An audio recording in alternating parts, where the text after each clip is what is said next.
What's up? What's up? What's up? Day 4. We've made it to day 4 of what has become a streaming marathon that apparently I feel like doing right now. Yeah, let's continue this. We're gonna play some Priestess today. I'm gonna switch over to Atalanta maybe a little bit later in the day. I logged on the Atlanta yesterday and was messing around with some things and, you know, seemed interesting. Might go back to that. But yeah, mostly it's going to be Priestess to start off the day because I'm still really into the Priestess and I want to keep playing her. But yeah, day 4. Let's continue this little mini marathon we got going on because I've really been enjoying streaming again. So let's keep it up, shall we? And here we go. So I took a little bit longer getting ready for the stream than I usually do because I was trying to sort through my inventory a little bit, trying to make things a little less chaotic, because over the last few days I've just been gathering so much junk. It's still not as clean as I would like it, that's for sure, but it's something. Let's go put this Celesto away. But yeah, we're gonna head back to ET1 today. See how that goes. Are we all set here? Yep, we're set.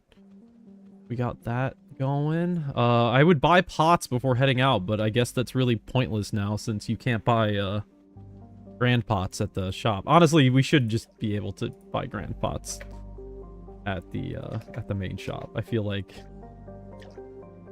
that's the right thing to do. Actually, what do I want to do? I want to put these. Yeah, we're gonna put these here. I don't want to. I want to make. I don't know. Maybe. I'm gonna keep some here just because I know I'm gonna end up picking up a bunch of pots and I'm not necessarily always gonna have the right page, so I want them to put them somewhere. But this is still my main set of pots that I use, so we'll just go with that. Yeah. Can't hear, just gonna have you minimize while I work. Got it, Iv. Thanks for coming by. If you can't hear me though, here. Hi, Iv. Thanks for coming by. All right. Let's go. So, do we have everything we need here? We are hunting Makova. Is there still a website for boss times? ETU boss timer. Oh my god, it still works. Hell yeah. I think it still works. Here.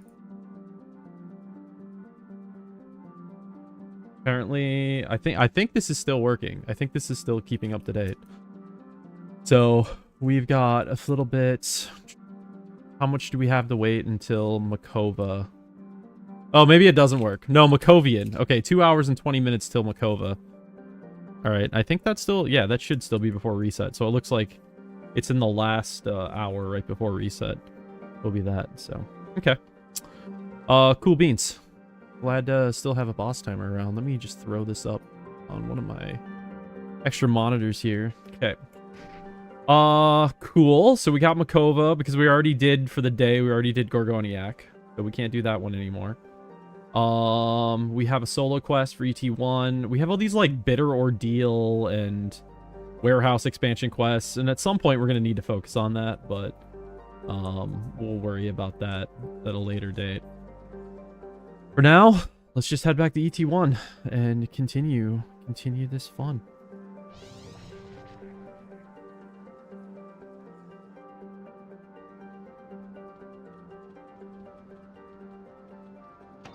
All right, make sure I got all my controls ready to go here. What do we got? We just got one dude just hanging around. My former GM in me needs to... Whenever I hop into a new map, I always want to just like scroll around and just make sure nothing suspicious looking is going on. It's still my instinct to do that every time I hop into a new map, whether I'm playing or not. But everything looks right. Yeah, we'll head into ET1, get some quests done. We still have quite a few to get done here.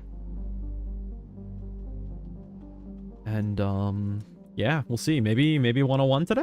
Maybe? It's a possibility. I've always wondered, who is it that made the PTEU boss timers thing? It's obviously super far behind. The highest boss on the boss timers website is Greedy. So what is that? 110, I think. So it hasn't been updated in 10 levels worth of maps that have been added to the game. So yeah, it was a long time ago that was worked on, but still, it's at least helpful for at least knowing the boss time without having to be in the game. Let's see this boss time. Yeah, the boss time does line up, so it is still pulling from the API correctly. For the time it is, so that's cool. All right, we'll grab 100 stam. And we'll grab... I guess we really don't need too many health. Grab that. Okay. Let's go. What do we got here? We got a bunch of people sitting there. We got people there. We'll just start solo like I was doing yesterday. And if people show up and want to party up, then yeah, we'll do it. But we're going to start off solo. Just to kind of chill for the beginning of the stream here.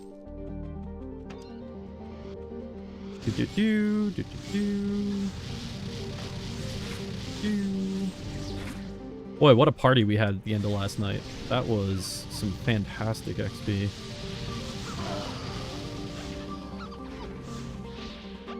Do I have my... Oh, I didn't turn on my auto clicker. Okay, I gotta get that.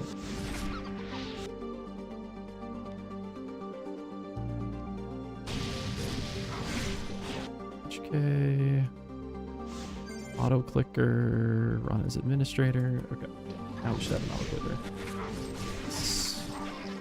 We auto clicking. There's also one other thing I needed to do when I started the stream today. See if I can do this one-handed.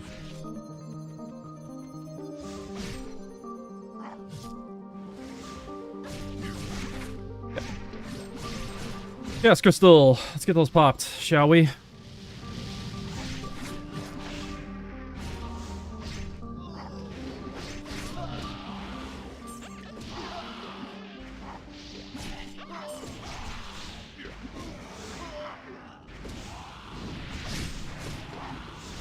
So yeah, pretty uneventful since yesterday. Nothing too much has changed. Didn't do any work on the stream or anything. Actually I did add some new music. Also adjusted some audio levels, so maybe things will be better. I was rewatching a little bit of the stream yesterday and I was like, I thought the game audio was a little loud, but we'll see. Yeah, Priestess today. Maybe a little bit of Atalanta. I did look at I looked at the character for a little bit, but I didn't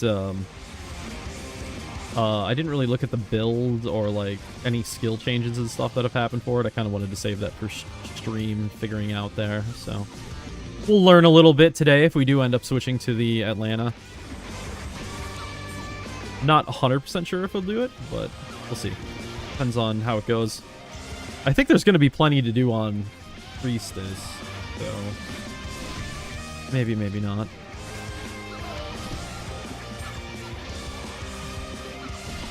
Yeah, so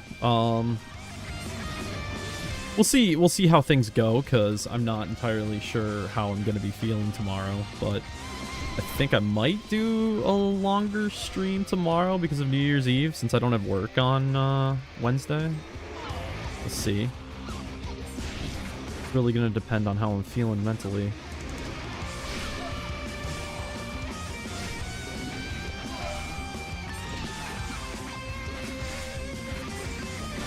Ooh, shit. Get off me. Dude, these Zetan things. So what are the Zetan things? I don't actually... They're obviously not regular spawns. Like, they seem to spawn in every map. They're not... Jesus, they hit like a fucking freight train.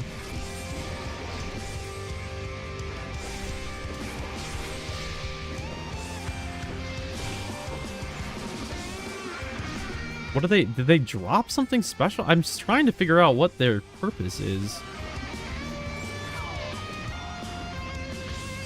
I feel like I'm rarely getting anything unique from them. Are they related to the, Are they related to the Souls fusion thing that was added? I don't know. Jira, let's go.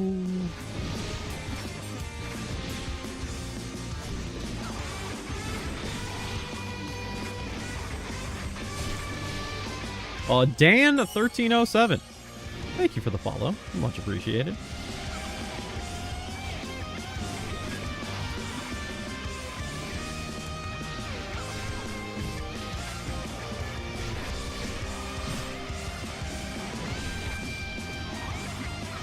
Let's see. Come on, Gorgons. Get away from the group, John.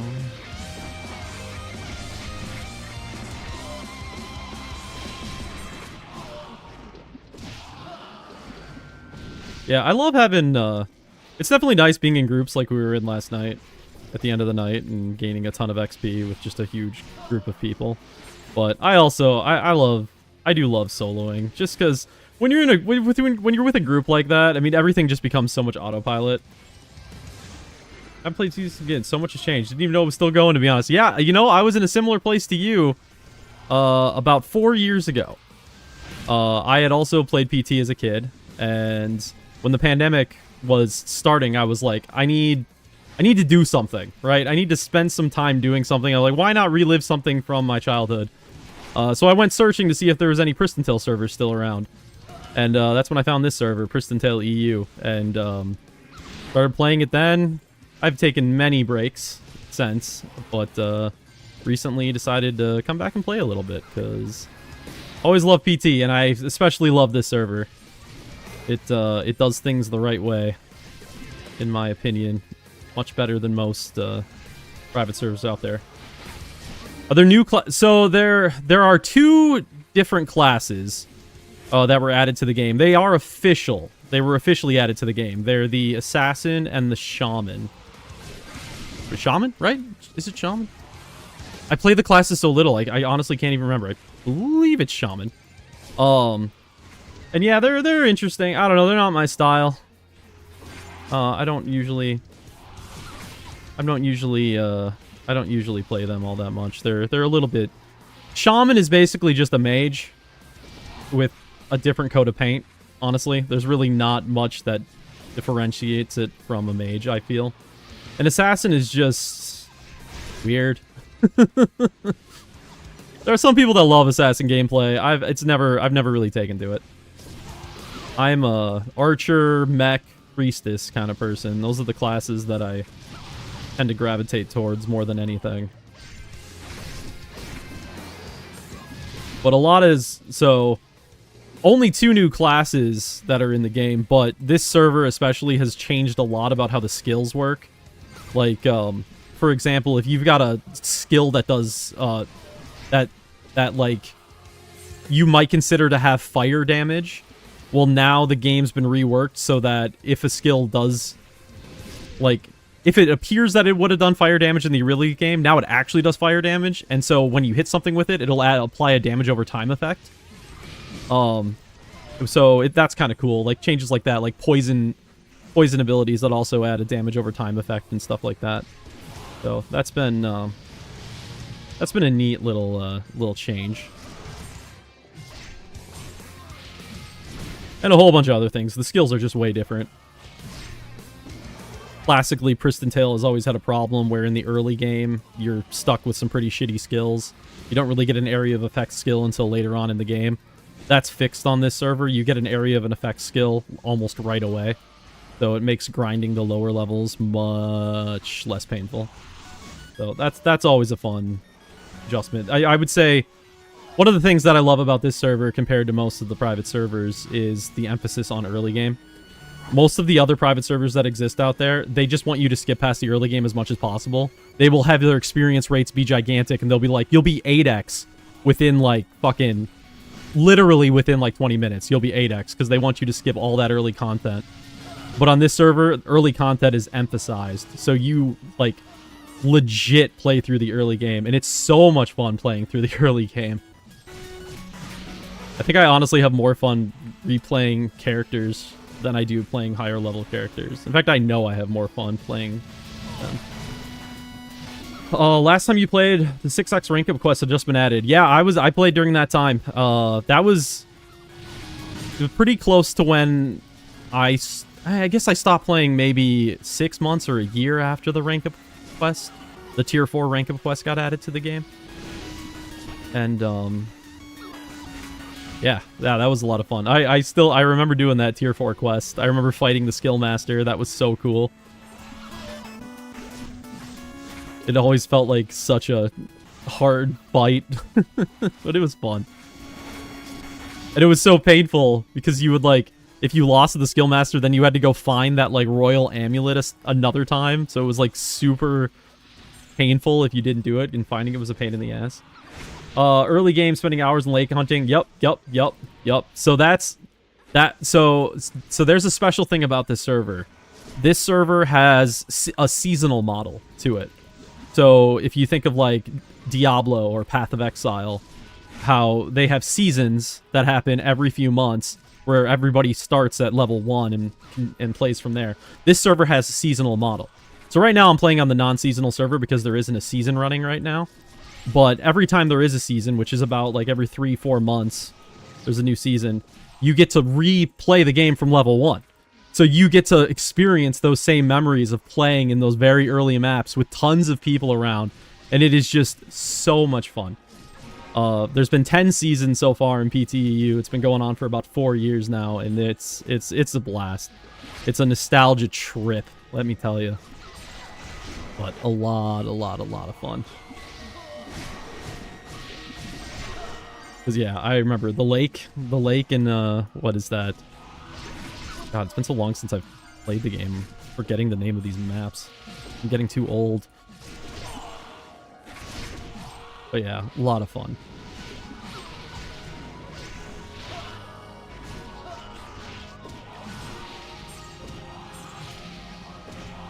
I used to, I don't anymore, but I used to do development on this server, so I know quite a bit about it. So if you have any questions or anything, if I can answer them, I will try my best. But yeah, it's fun. Absolutely came out of her carton and to the left. Yeah, it was something. It wasn't Acacia Forest. It's the one next. Oh wait, we have a in-game map. Oh, how do I scroll this? Oh, it was Acacia Forest. Okay. Yeah, here, let me try to focus on this without dying. Yep. Yeah. Bamboo Forest, Acacia Forest, Garden of Freedom. That map chain.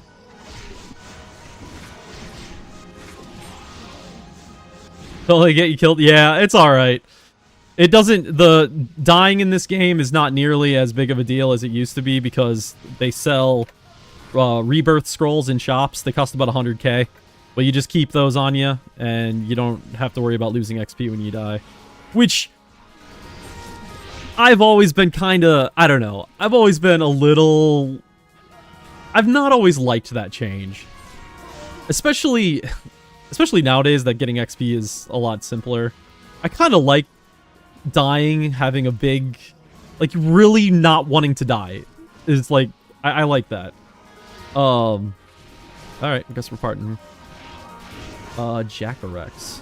Are you even here, Jackarex? Are they in this map? They might be in this map. They are in the map, but they're leaving. I remember dying so many times to King Hoppies in Dumb 3 and losing so much XP. Oh yeah! King Hoppies were pain. King Hoppies, Bygons. They would hit you so hard. Yo.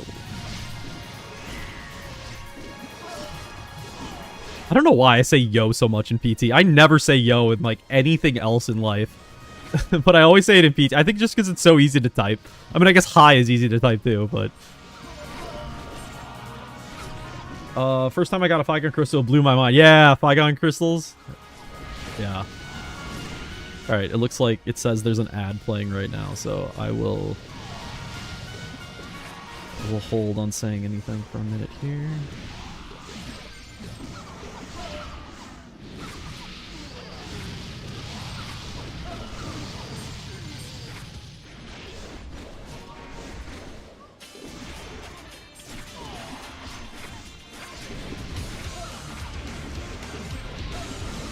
Yeah, getting a Flygon. It's especially getting a Mystic Crystal when you get a Flygon in a lower level map and it's just one-shotting everything. And for like 5 minutes, you just feel like an absolute god. Those are always great memories.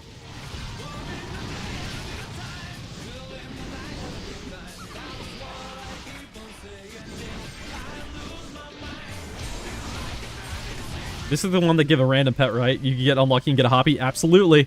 Yep, you could get anything from a Hoppy to a King Hoppy. You could get a Head Cutter, you could get a Bargain, you could get a Hobgoblin. You get a Flygon, like we were talking. You could get any of those things.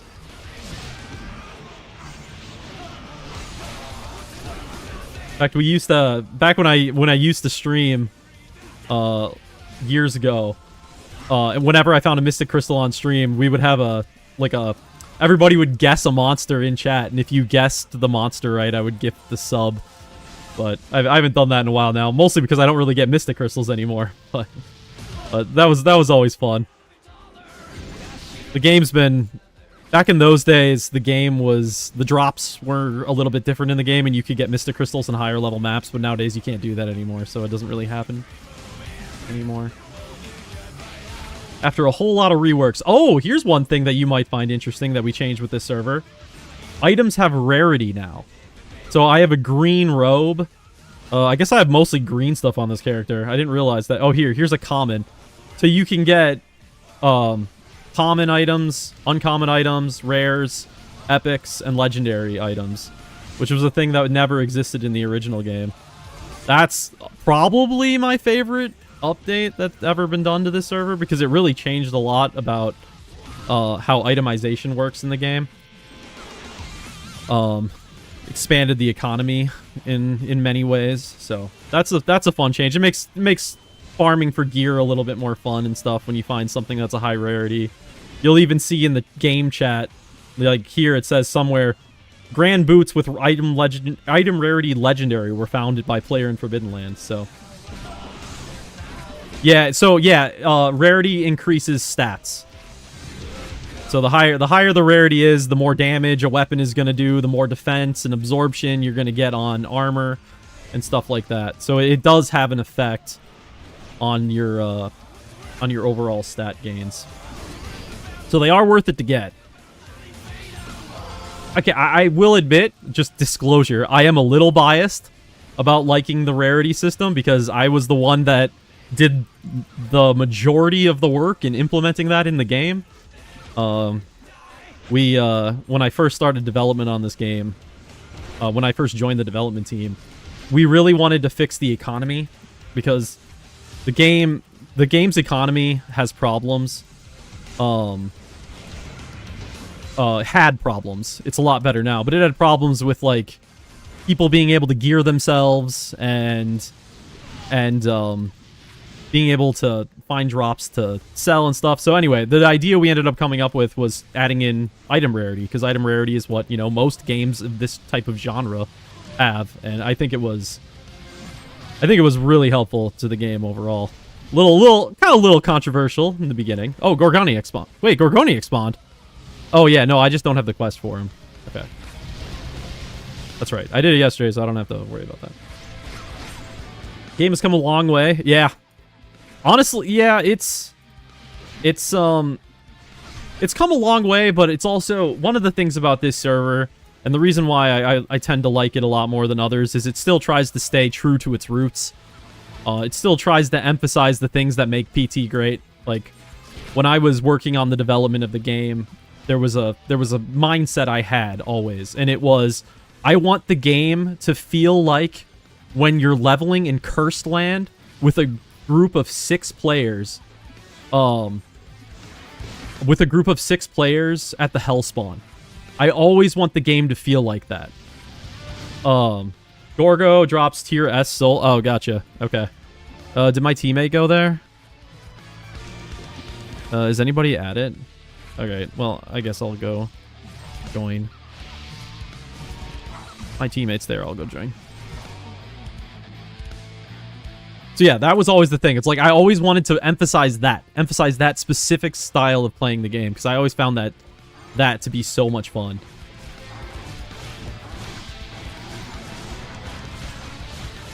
Oh, there we go. We finished the Gorgon quest.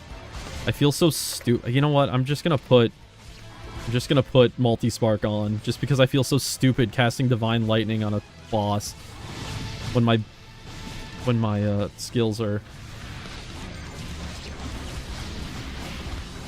Come on. Just keep casting, please.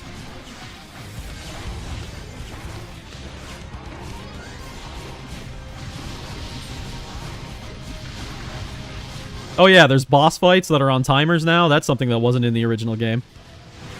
You know, it used to be that boss fights were just random in the original game, and if you ever saw a boss, it was like, whoa, this is crazy. But nowadays, it's just something that happens. Every map has a certain times during the day that a boss will spawn, and then the boss gives you, you know, higher chance at specific drops. Like Iv was just saying in chat here, you can get this special soul thing from killing him, which would be cool to get, even though I'm still not 100% sure how that system works.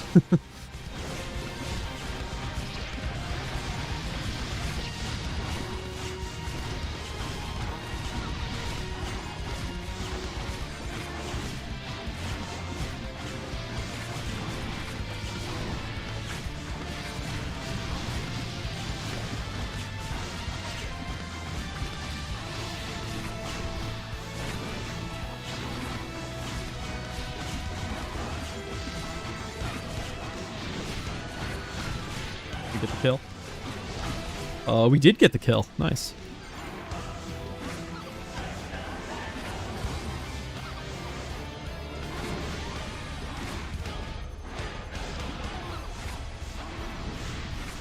Did my buddy just leave?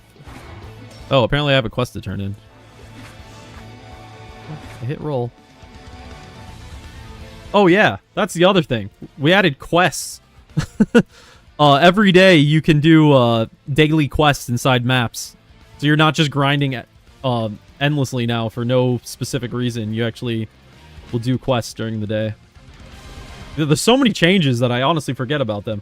Babel's the biggest boss when I played. Yeah, Babel, when I originally played the game, same. I think it was either Babel or I think it might have been the level 90 map, Chaos Kara. But Babel was definitely up there. I know I never beat Babel in the original game. Yeah, my buddy left. Okay. He was just here for Gorgon.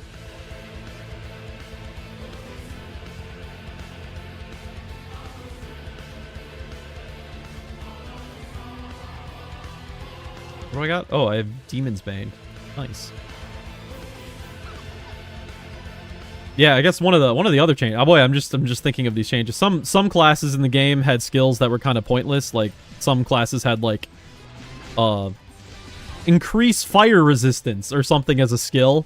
Well, for classes like that had really stupid skills, most of them we've replaced with something else. So that's why I have this skill called Demon's Bane, which is a fighter party buff that will increase your party's damage against demons. Which I don't know how much use that actually gets here. I think most of the mobs in this map are undead. But it's cool. It's just another little thing, another little change made to the game.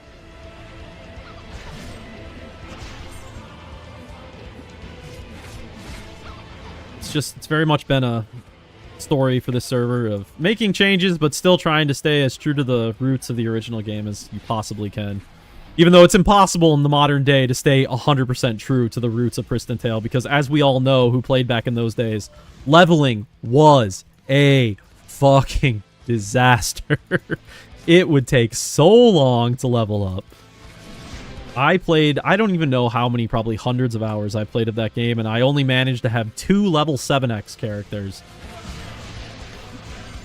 Because it was just such a long grind. The game is way less grindy now. It's still grindy. Don't get me wrong. It wouldn't be Pristontale if it wasn't grindy. But it is far less grindy than it used to be. Yeah, we did love it. I mean, it was the times, right? Back in those days, people didn't have the short attention spans we have now.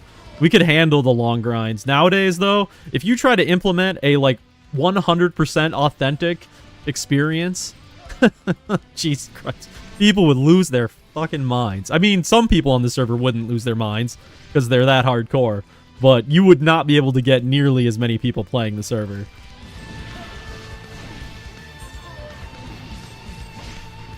It's a fine line to balance between ridiculous experience rate that just makes the game feel not as fun versus such a slow amount of XP that it just feels, every day you log in and it just feels worthless. And in my 4 years or so of being on this server, things have gone up and down, tried new things, taken away things, really tried to find a balance that works with the experience rate. Just recently, with the latest seasonal update, they made the experience rate for level 100 to 120 a lot faster, which I think is a really nice change, because it was at that point in the game that things really would start to take a long time, and it just was so disheartening for so many people playing the game. It was hard to find that drive to continue going once you hit those levels, just because of how long it would take. So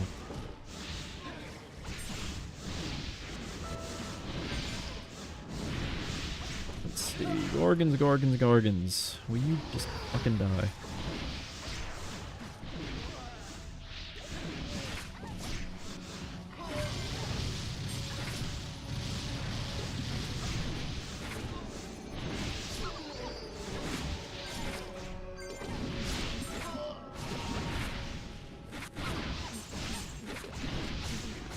But yeah, if you ever get the desire to actually play, I do recommend this server. It's the other thing that's really good about PTEU, for English speaking people, is it is primarily English speaking. That's like the only language you're supposed to use inside the trade chat, for example. That's kind of rare with PT servers, because there tends to be a lot of Brazilian players in a lot of the PT servers that exist out there. So they tend to be very heavily... The general communication of the server tends to lean heavily towards Portuguese. Which is nothing wrong with that. It's just it can be more difficult than for English-speaking players. So having a server that is dedicated to English, that's kind of the reason why the server... from my understanding, it was a big reason why the server was named the way it is with PTEU. To specifically emphasize that, like, this is an English focus. No games have it nowadays. Market stalls, yeah. Oh yeah. Were you watching the stream when I was in town? I didn't know if you were on there, but you can see there's a lot of shops in town.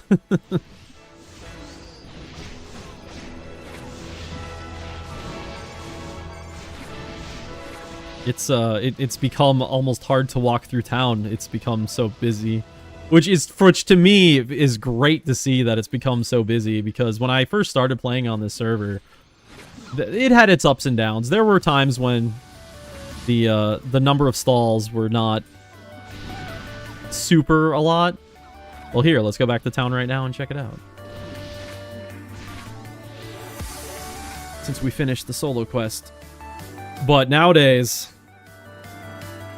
there's shops. It's not even loading them all yet. So yeah, there's no shortage of people playing. In fact, right now we're having some pretty... From what I hear, the server population is quite good.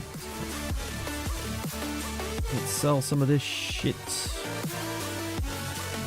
Dude, my PC still lags when I walk through Riccarton, and I've got a 4070. That's not because the game is very taxing. It's just because the game is old and it's not, like, super well optimized. But yeah, no, it's funny how that works out. What spec is this? Assassin? Yeah, I don't want that.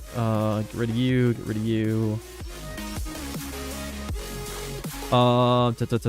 Priestess spec. I don't need that. Shaman. We'll delete that.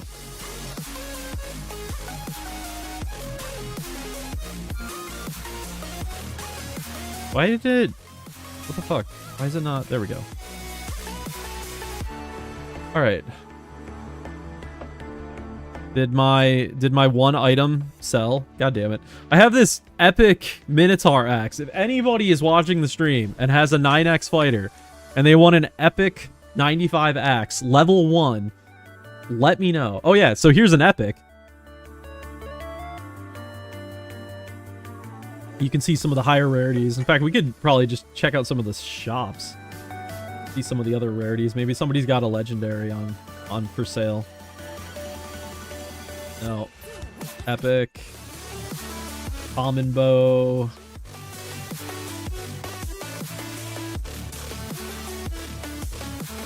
Yeah, I don't see anything. I don't write any of these items anymore. Yeah, well, I mean, there's a good reason for that, because a lot of those items we've been scrolling over are newer items. Like, this is the 108 bow. This is the 115 bow. This is the 118 staff. So we have items...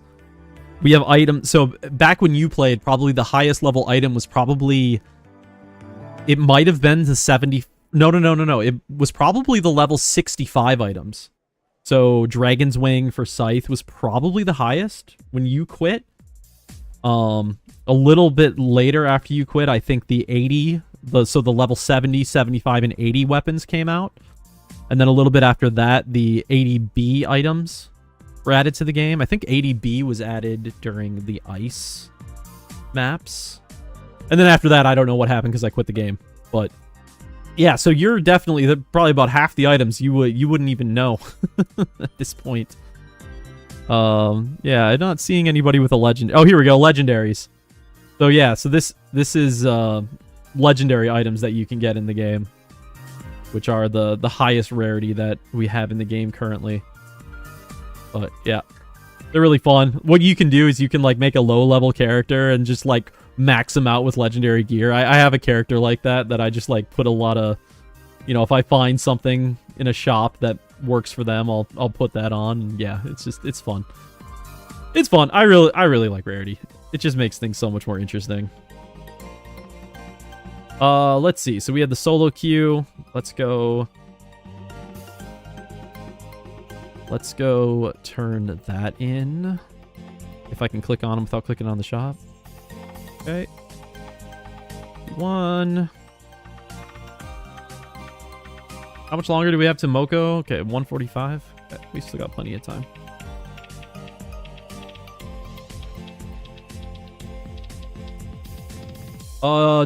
What do we got for... What are we on for quest right now? We're on Undead King Hoppy. Okay.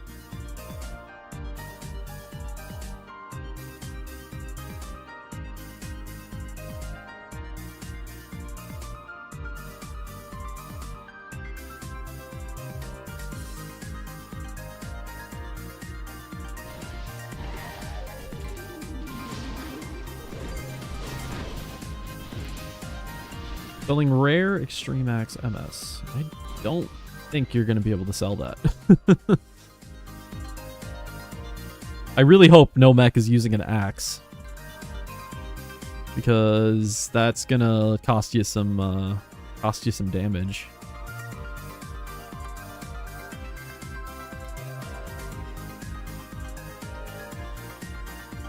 So yeah, I would imagine these maps you've never seen before. I mean, there would be no... In the time period you play, I mean, even when I was playing originally, these maps didn't exist in the game. Land of Chaos, Lost Temple. These are the Land of Chaos that we just walked through. That's level 95. This map that we're walking through right now is level 98. This map that we're going into, this is the level 100 map. I unlocked this map yesterday. So I'm just starting my time here, which, because of the experience rate nowadays, might not be that long. Oh, everybody left. Who's here? Lindis? Iron? Yeah. I love Iron. Oh, man. That's the Iron 1 and Iron 2. Well, especially Iron 2 are my favorite map. It is my favorite map in the game. Greedy Lake. Oh my god. Yes, Greedy Lake. So there used to be a little thing we do on this stream. We don't do it anymore because things changed, but back in the days when I first started on this server, Greedy Lake existed, but it was never used. It was used for nothing. It was just kind of there. And what I would do is I would run tours of Greedy Lake. So if somebody redeemed a point reward, it would be like, give a tour of Greedy Lake, and I'd go to Greedy Lake, and I would like show off all the weird shit that's in Greedy Lake, like the hexagon bicycle and stuff like that. It was a lot of fun. We used to do that, just a meme about Greedy Lake, just because it was this map that they obviously put a lot of time and effort into it, but it was just like so awkward. Like, why does this exist? And I always enjoyed that. Hell, we could do for old time's sake. We could do a little tour of Greedy Lake. But the thing is now it's not as big of a meme because it actually gets used. When we redid the game a couple years ago and streamlined the questing system, we added Greedy Lake as the, I think, level 65 map. So level 60, I believe, is Dark Sanctuary, and then level 65 is Greedy Lake, and then level 70 is Cursed Temple 1. I think that's the order that it goes in. So now it's part of the typical rotation, so your normal player will go to Greedy Lake during their leveling process, but there was a time when it was kind of just a meme map.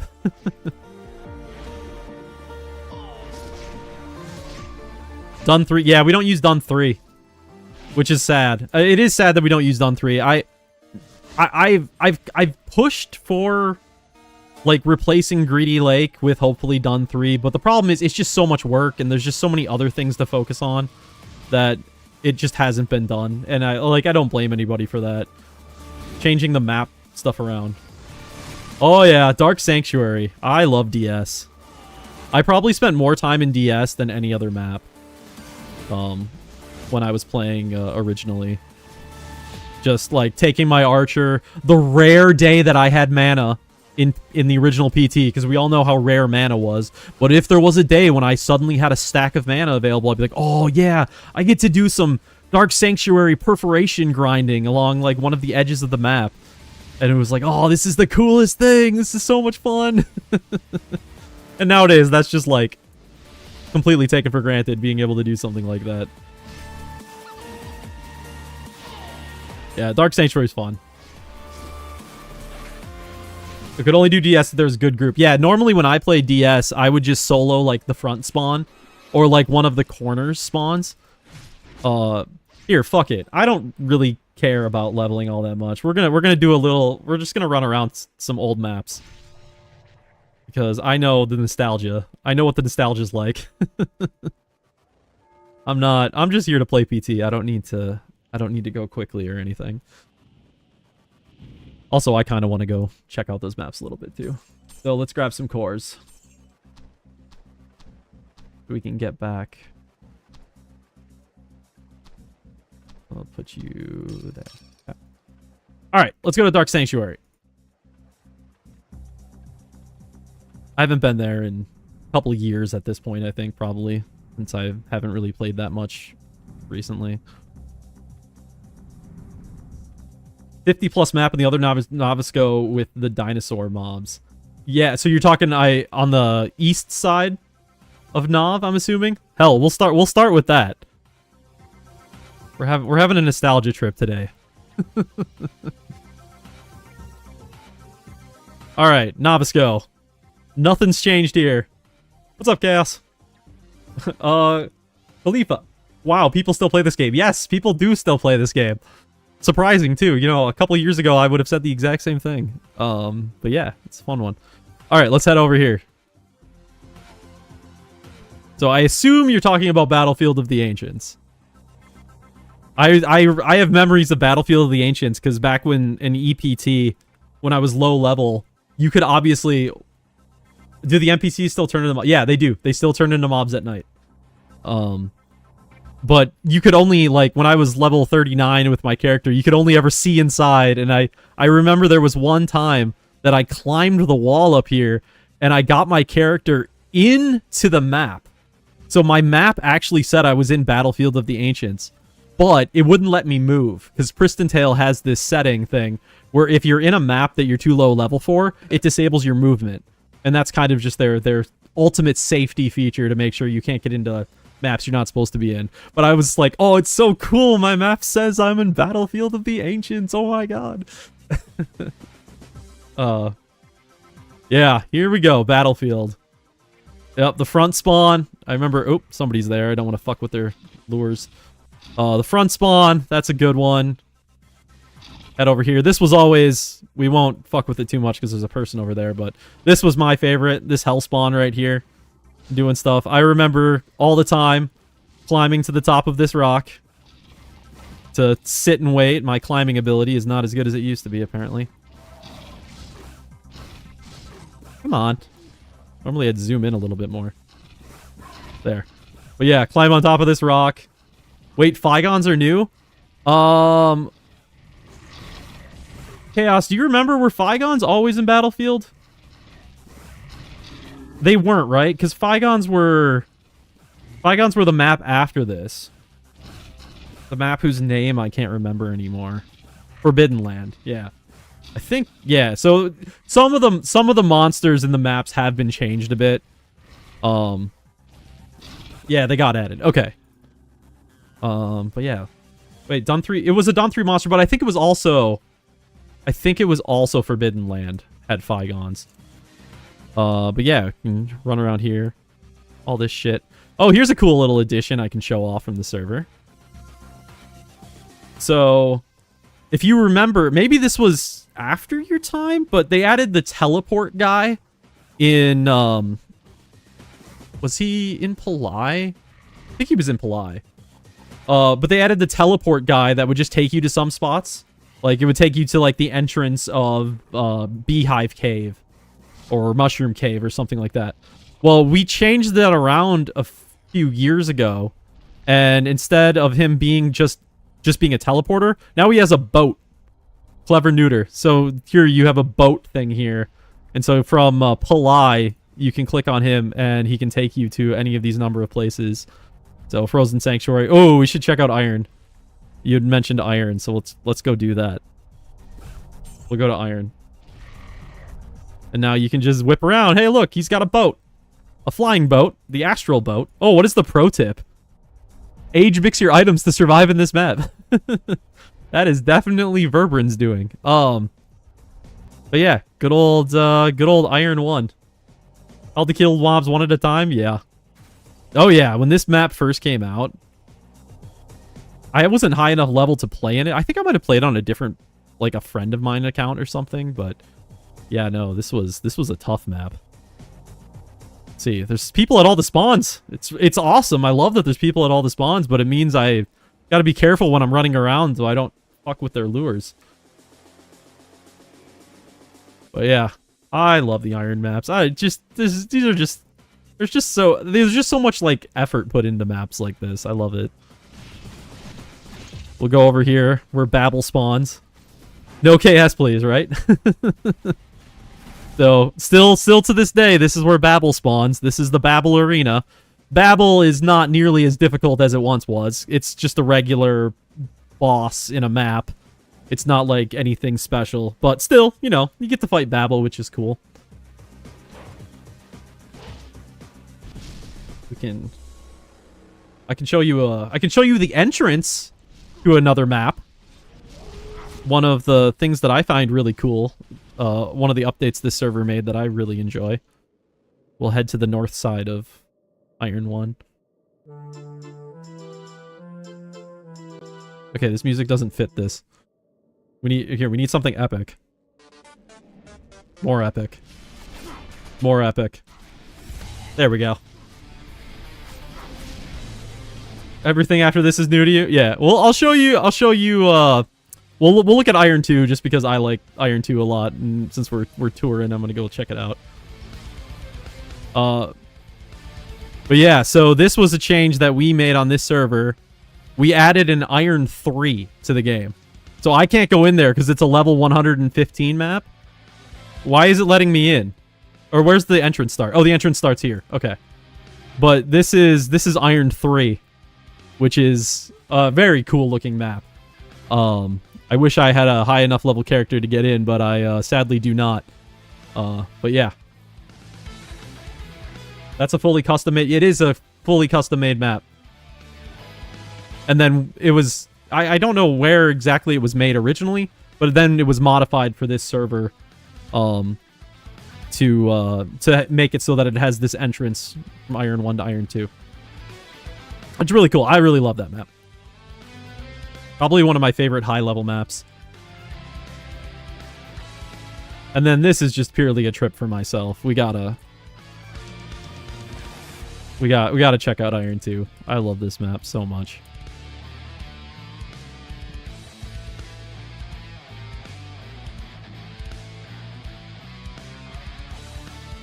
We'll check out the giant machine that's in the corner.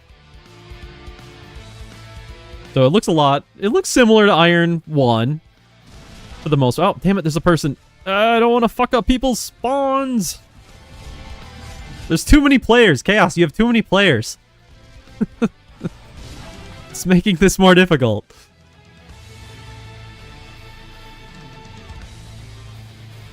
But this, I've always loved these things. I don't know what they are, but Iron 2 has these massive machines that just exist in the world. And I fuck if I know what they are in the lore. But they just look so cool, and there was just like so much effort put into modeling these things. So I've always loved that.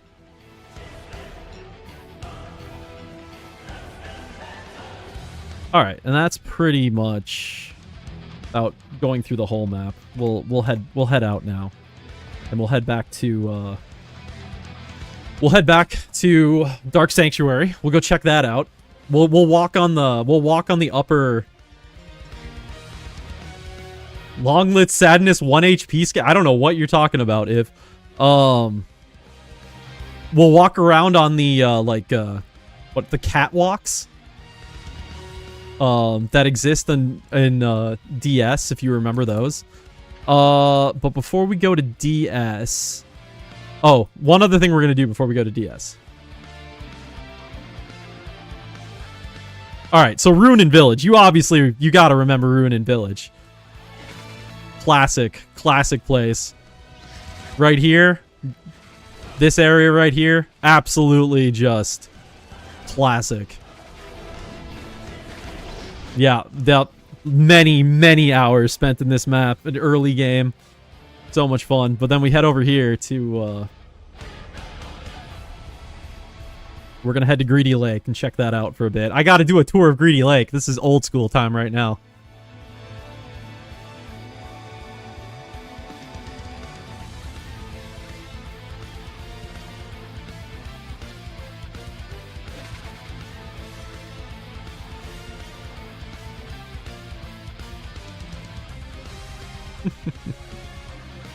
Greedy Lake. Why does this map exist? I have a theory about Greedy Lake, and my theory is that one of the developers on the game just made a map. Like, they just made a map for the hell of it, not to, like, actually be used in anything. And the developers were like, you know what? Let's just throw that into the game. So they just put it here. That is my theory behind it, because nothing else makes any sense as to why this map exists. Also, there's so many, like, Korean things in the game. So, let's see if I can remember where stuff is. Not this way. Well, the first thing we're gonna check out is Greedy. Wait, what? Greedy Magician? What the fuck? Wait. What are these mobs? I don't remember these mobs. Oh. Something's changed about Greedy Lake. It has different monsters here than it used to have. Well, anyway. Let's see. Where is... Was it always... Yeah, it was always snowy. What I'm looking for is my favorite thing. I think it might be north. My favorite thing in this map. Oh, yeah. So here we have just random signs. / cam reset. Here we just have random signs that have Korean on them. You know, inside a video game that doesn't have any reference to anything Korean. Just, oh, okay, now we just have Korean on stuff. Which, I mean, makes sense. It was a Korean-made game, but still, I always find that funny. Where is my favorite thing? I thought it was in one of these forested areas. No, the hexagon wheel, not the square wheel. It's very specifically... Oh, there it is. My favorite thing in all of Pristontale. The hexagon bike. because the game couldn't handle circles. So because of that, the only way they could add a bike to the game is if they made the wheels hexagons. Oh, I always get a kick out of that. It's just so funny. Just a sign of the times of when this game was made. And then there's just the house. Like, why is there a house?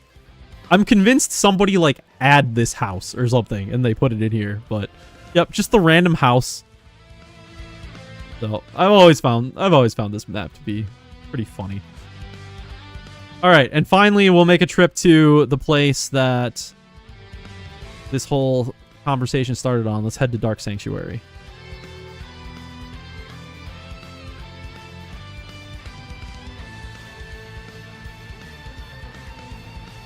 Come on. Good old Pristontale. Tiny little thing. Get stuck on every fucking time. I gotta ask what this map is used for now.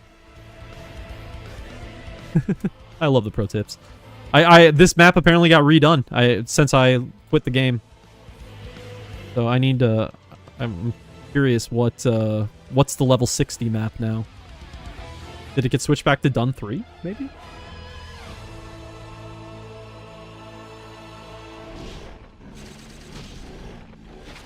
So, if you remember Dark Sanctuary, you remember that getting to Dark Sanctuary always was quite a task. You had to walk through Beehive Cave or Mushroom Cave. Typically, you do Beehive Cave because I think it was the general consensus was Beehive Cave was a little bit faster, but it was always a long walk to get there. Well, we changed that with this server, and instead, yeah, the hexagon bike. It's hilarious. But instead of having to walk through Beehive or Mushroom, now you can get to Dark Sanctuary through this. There's a doorway that exists within Ruin and Village that'll take you right to it. So it's a little bit less of a pain in the ass to get to. And once we get through this little doorway that's been dug into the side, here we are. Here we are in Dark Sanctuary. And here would have been the entrance we would have taken from Beehive Cave. And, yup, DS, as you remember it. Yeah, that is a custom thing. That was a custom thing that was added by our mapper guy, who's really good at what he does. And so here, we'll tour DS from the ceiling here. This is just another great map. They obviously put so much work into this map, and it's just so much fun. Like, what other maps have little walkways you can go on above them?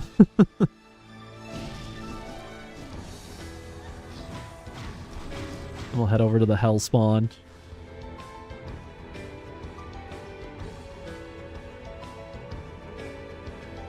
But yeah, Dark Sanctuary. Just as you remember it. I remember being outraged that Succubus is just a reskinned witch. Yeah. Yeah, I mean, Pristontale has a lot of mobs that are just kind of reskins, unfortunately. But here we are, the Hell Spawn of DS. I remember this was always like such a hard place to fight at. Would always do the spawns on the sides, the top and bottom, because fighting here was always way too difficult. I remember that being a thing. But I'm, what, 40 levels above this zone, so I'm not taking any damage. Oh yeah, this is a change that was made since you last played. Every single map now has a place where you can buy potions and stuff, so you don't have to always make sure if the party was accepting people. Yep, exactly. That was probably one of the first things I usually did back in those days. Boss spawns here in the middle area. And then, yeah, just got a whole bunch of stuff here. There's a lot of people. Chaos, there's been, like, people in every single map I've gone to. I guess with the exception of a Greedy Lake, but very cool. For old time's sake, we'll walk through, Beehive Cave to get back. Or not. Wait, isn't that the entrance to Beehive Cave? Am I crazy? There we go. Okay, that stuff was getting in the way. Yellow and red icons on the map. They show you where the hell spawns are. Let's see. Does Beehive Cave? We may have just entered like the one map that doesn't have them. Because I don't think Beehive Cave is used anymore. But red are hell spawns, and then yellow are just like slightly less big spawns. But what you can do is if you have a party of 6 people, you put 3 people at one yellow spawn and 3 people at another yellow spawn, and assuming you're close enough to each other, you're sharing that XP. So if you do double yellow, it's actually more XP than a single red. But obviously a single red is easier because it's less coordinating between people. So it's just an added little bonus to the game. Yeah, it was a good addition to the game. That was done many years ago. Beehive not have monsters in it anymore? Oh no, it does. Let's kill this thing. I feel like this is something special. Oh, Union Core. Hello. Oh, we got... Wow. I just doubled the number of souls that I've gotten the entire time I've played this character. Souls are something that I even don't really fully understand at this point. It was a new feature that was added during Season 10. Beehive currently is used once per year for the bee event, says the server owner. The server owner is in the YouTube chat. That's what I'm responding to sometimes. But yeah, you know, the Palai, the Morian maps. We got Beehive Cave or Land of Dusk here. We still use these maps during leveling up a new character, so still got some good nostalgia there. Oh, apparently there's 2 boss icons. Interesting. But yeah, that's about that. If you have any other areas you want to look at, let me know, and we can go do that. But I'm going to return to Rick and probably head back to ET1. Cave called Mushroom Cave was linked to Beehive. They aren't linked. Mushroom Cave was the Tempskrin cave that would bring you to Dark Sanctuary, and then Beehive was the Morian cave that would take you to Dark Sanctuary. And then I guess you could say they're linked by Dark Sanctuary, since you can just go between them there.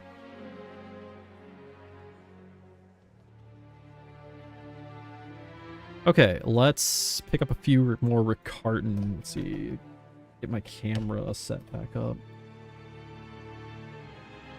How much we got? An hour 20 till Makovian.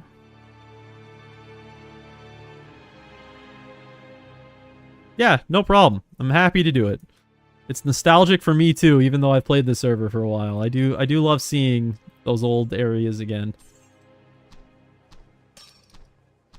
Lot of memories in this game. Lot of memories.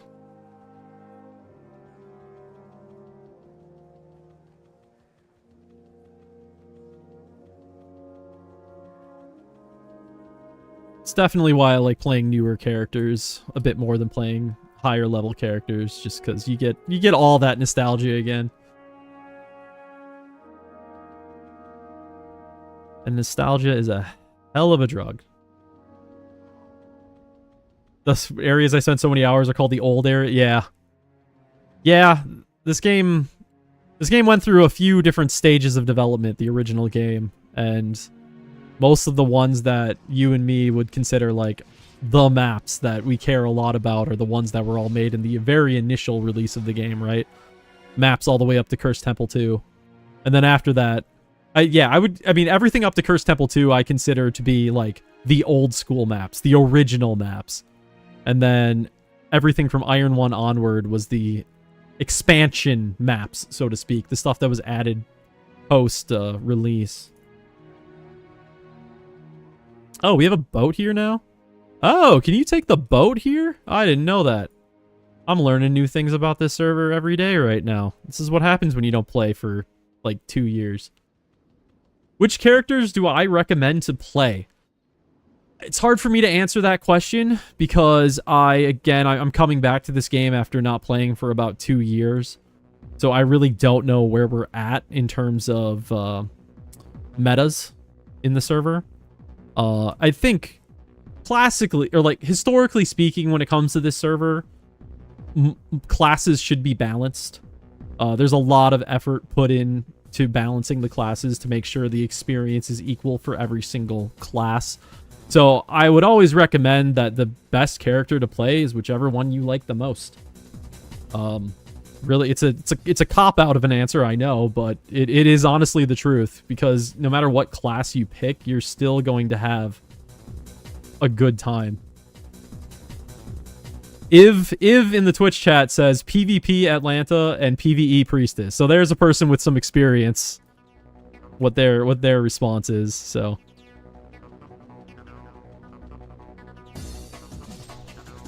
But I still feel that, especially compared to other servers, you have a much better chance of, like, any class you pick being pretty balanced with other classes. It's just the gameplay is going to be different. Like, I could see a big reason why PvE would be, or sorry, why Priestess would be considered better for PvE is because Priestess just overall is easier to play in PvE. Divine Lightning, Chain Lightning, they're all relatively easy to use skills. Whereas if you compare it to a class like Archer, that, you know, you need to line up your shots for perforation and stuff, it ends up being considerably more difficult to be an optimal player. So there are certain differences between the classes that are just going to be inherently there, which is, and it's a good thing to have. You know, you don't want every single class to be the exact same thing. So, man, these Zetan things hurt like fuck.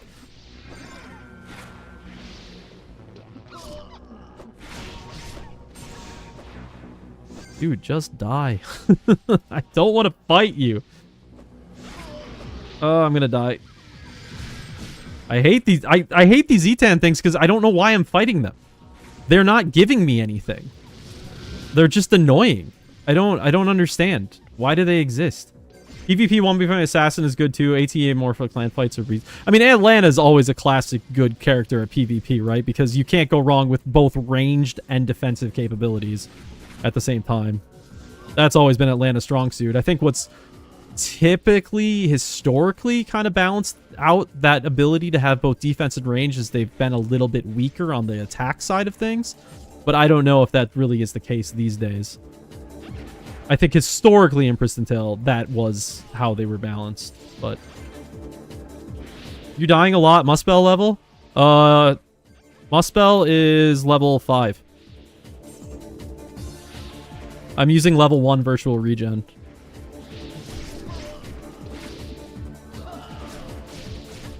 The only reason I was taking so much damage was because of that fucking Zeton.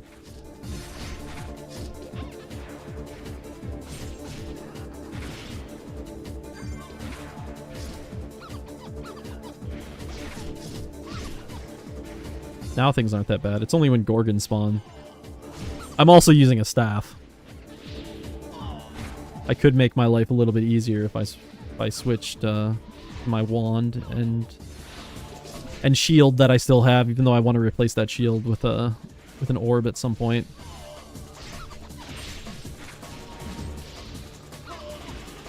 Dan, what classes did you play? If you're still around, curious. You gotta focus Hest. I mean, the only ones I ever focus on in this map are the Gorgons. I say as I'm not focusing on this Gorgon.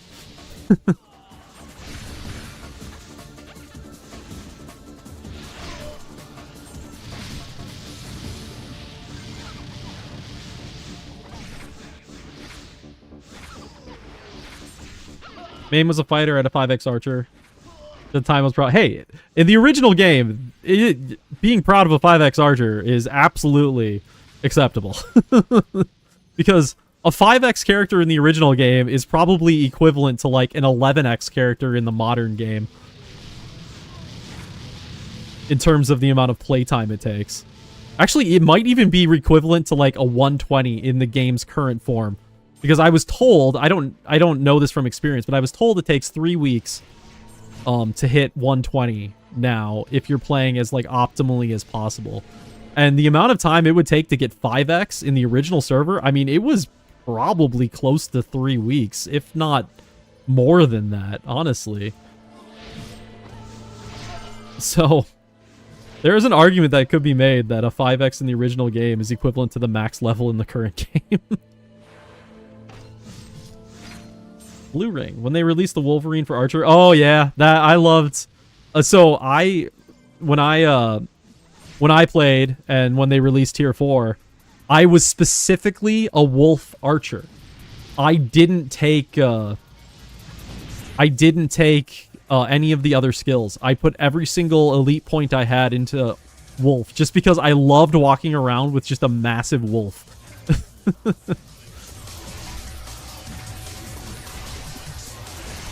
I didn't get Force of Nature, the party buff that everybody would get. No. I was just all about wolves.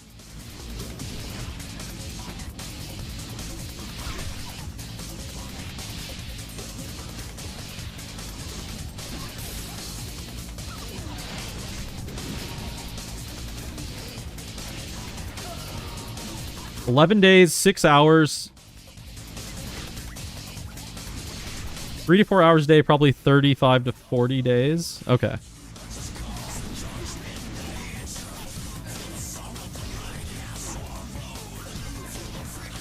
So yeah, I think you could definitely make the argument that a 5x in the original game is equivalent to a max level character now.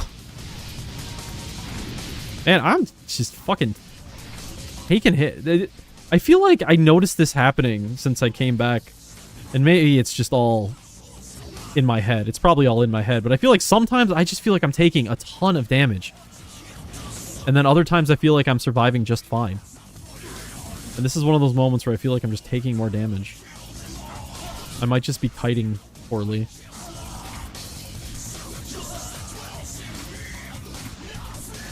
I need more health pots.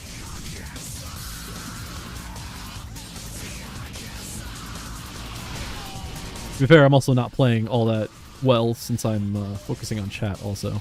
That tends to make the gameplay a little bit worse.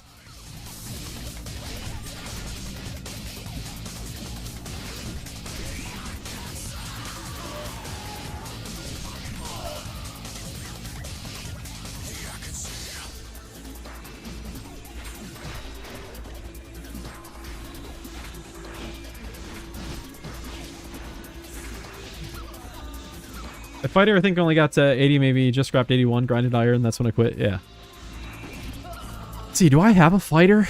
I might have a fighter. I might be able to log on and show some stuff off, but if I do have a fighter, I don't think I've played it for probably 4+ years, so it's probably a little bit behind with its skill layout and gear.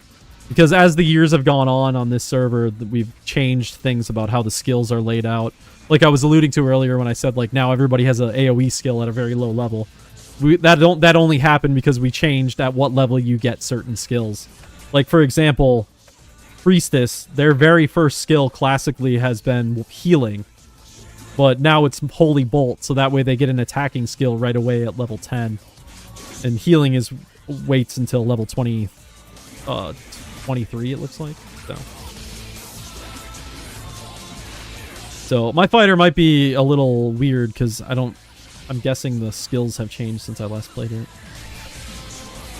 Never been a huge fighter player myself. I've never been one for melee classes in Pristontale.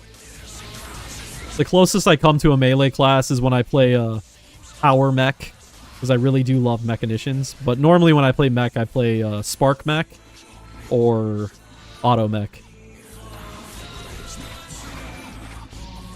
Spark mech because it's more of like a caster. It's more like a, you know, kind of got that magician kind of feel to it, but yeah, like semi-range capability. And then auto mech does bow, and I love bow. Even though auto mech is definitely an acquired taste. Not for everyone, not at all. Watching your VOD from yesterday morning, I kept hearing fighter casting lion roar sound. It was the mobs. Yeah, in this map, you're fighting Tempskrin. Or no, I guess it's Tempskrin and Morian. You're fighting, like, spirits of classes. So you'll hear the sound effects pretty regularly from, like, the actual characters themselves.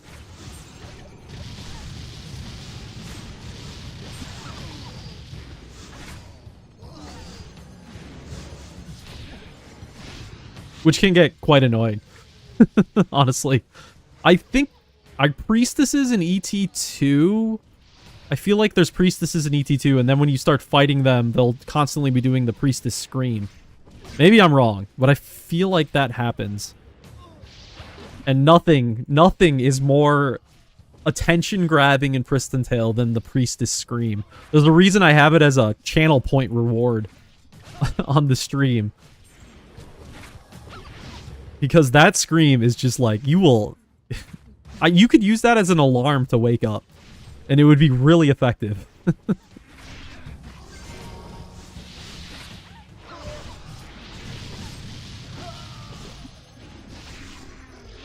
Alright, let's get some buffs going here.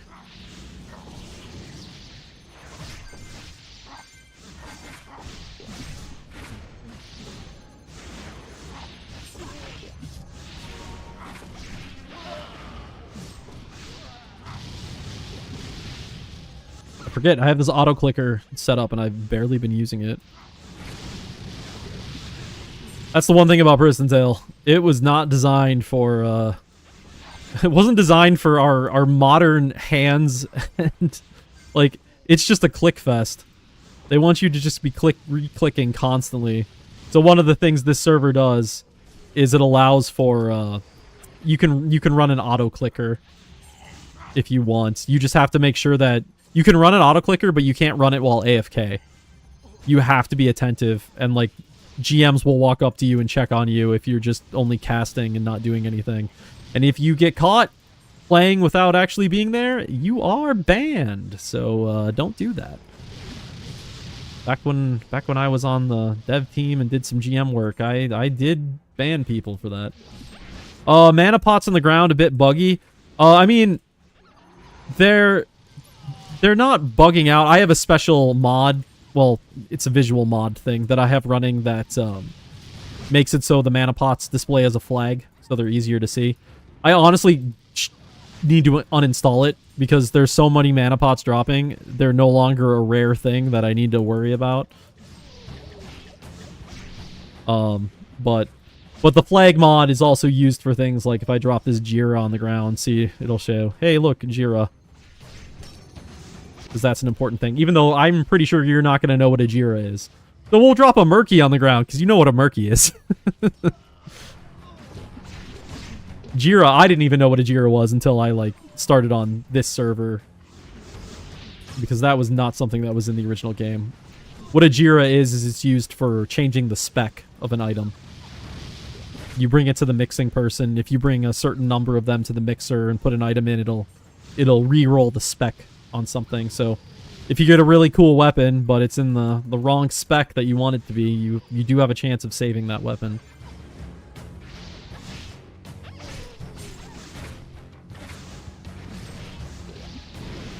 Ever seen her used to scream when a divine drop? Oh yeah, oh yeah. I remember when I found my first ever trans. It was in, I believe it was in Battlefield of the Ancients. I was like, oh my god, I finally got a Transparo! I could age something to what? What did that allow you to age to? Like 3? No, 3 would be 3 and 4 is Radiant, so it would have been 5 and 6, right? No. Wow, I can't even remember anymore. I'm losing my Pristontale memories. Getting too old now. Because it was Radiant 1 and 2. Oh yeah, Radiant for 1 and 2, Trans for 3 and 4, Murky for 5 and 6. That's what it was. And then Divine for 7 and 8, Celesto for 9 and 10. Yep.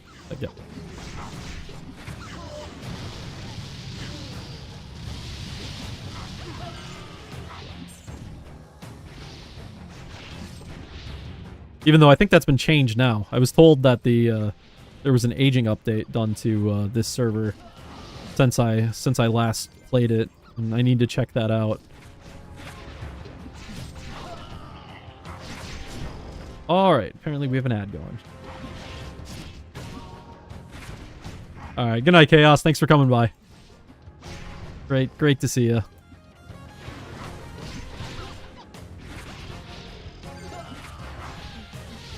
Man, I got a Gorgon problem.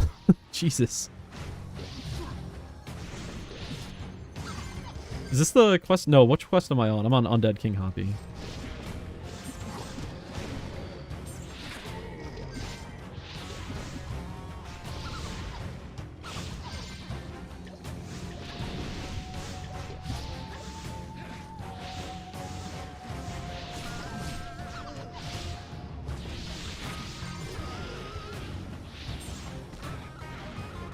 Jesus, and another Gorgon spawns. Time when I wish I had a Gorgon quest running.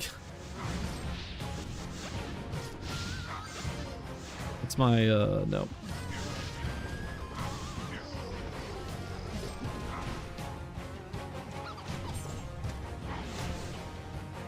Gotta pay real close attention to my kiting right now. Bad kite and I might get one shot from how many Gorgons are here. Okay, that simplifies things a little bit.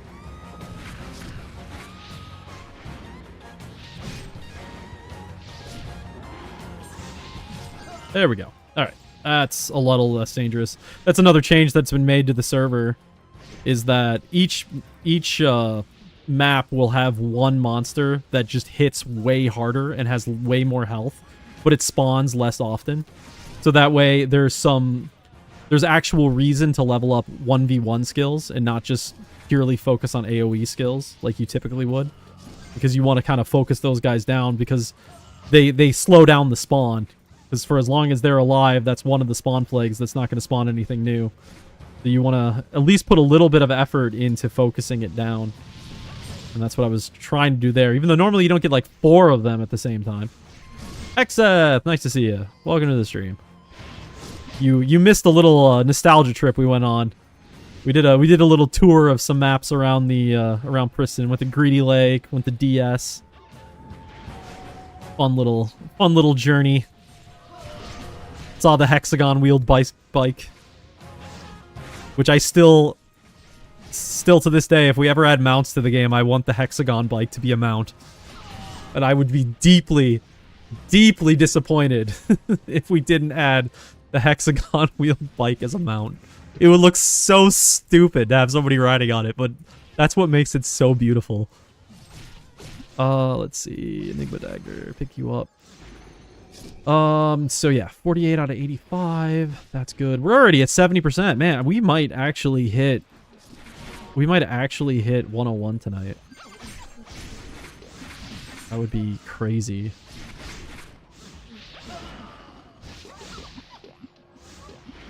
So much XP. Just seeing how the XP rate is now, it's just making me really excited to play some of my other characters. I might try to switch my auto mech over to like a spark mech build or a I don't know how viable spark mech is anymore, but I might try to switch to a spark mech build or just a power mech build. I do kind of feel like playing my 102 mech. But then I also want to play my Atalanta. I've been fiddling with Plex and Cody on my Pi, trying to set it up. Work as in with 2. Oh yeah, I know all about that. I've spent many hours working on that. I have a whole home Plex server set up at my place. I stopped using Cody many years ago though. I basically only use Plex now. Or Plex's app, I should say. Plex killed Raspberry... Oh, okay, I didn't know there was a Plex version for Raspberry Pi. I run a... I have a server machine that I run my Plex off of. It's in fact the same server machine that used to run the live stream boss timers and like things that would like scroll around the map. That's what I used to run that on. Why am I stuck? I am stuck. Kira, come here.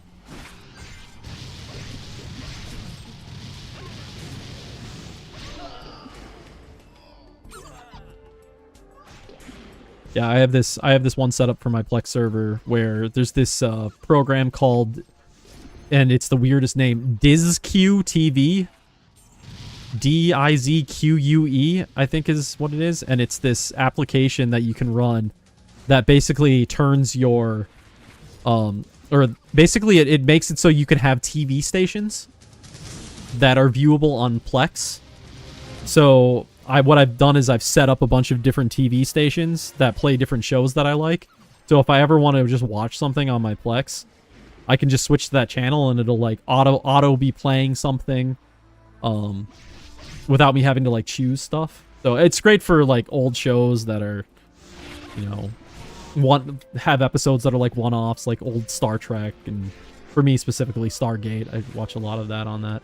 That's fun. That's a fun little project that I've been maintaining for a few years now. Mimic! This is another new thing added to the game. They will randomly spawn, and they drop lots of good items once you kill them.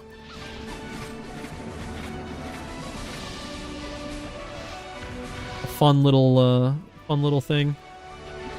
I'm probably going to need to clear some space here for it. Because it tends... I think it has to drop rares, I feel? Or maybe it's not always rares.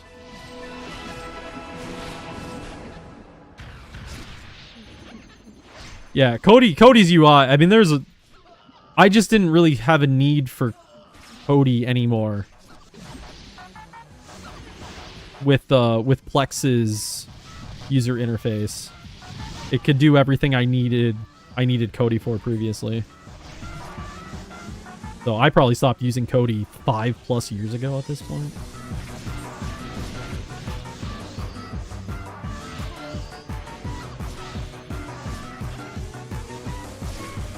Come on, Mimic, I'd like you to die. Contemplating change over to Jellyfin. Yeah, I've the only thing that's keeping me from doing Jellyfin is because then I wouldn't be able to use DizQ. Or like one of the main things keeping me from it is because of DizQ. Right, let's see. Too much shit. Wyvern Orb Green. Can I pick that up? No. Oh, I have these souls. We're just going to use them. I don't care. Maybe I could sell them. I don't know. Whatever. I'm not going to. Oh, let's see. Priestess spec, Wyvern Orb. That's good. Mage spec. I think we could drop this and pick up some, like, these daggers. Nothing more Pristontale than trying to juggle a bunch of mobs chasing you while picking up items. Okay. I think we're good to continue. Let's get a soul. Or not a soul, sorry. A horse running. How goes the priestessing? Good. Good. We're making good progress. 71% on level 100 right now. I think very good odds that we'll be level 101 before the end of the stream tonight.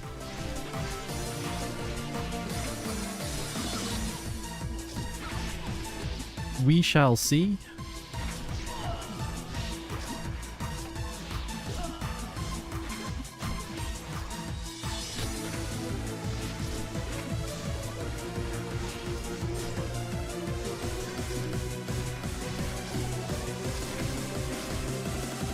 I suppose at some point I should actually look into doing Fury or whatever the Fury is for level 100s.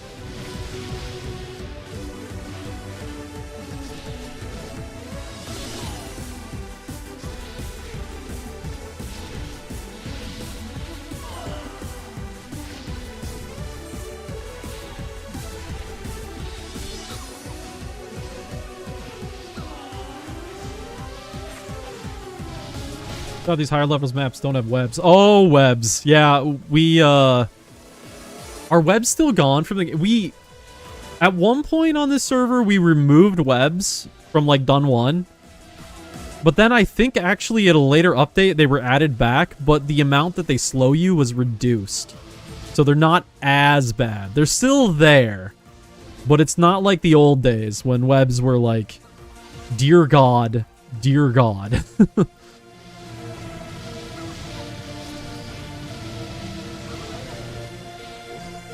We finished the solo quest. Okay. How far are we? in the Undead Hoppy. We need 19. I guess we'll try to finish Undead Hoppy and then go turn in the solo queue.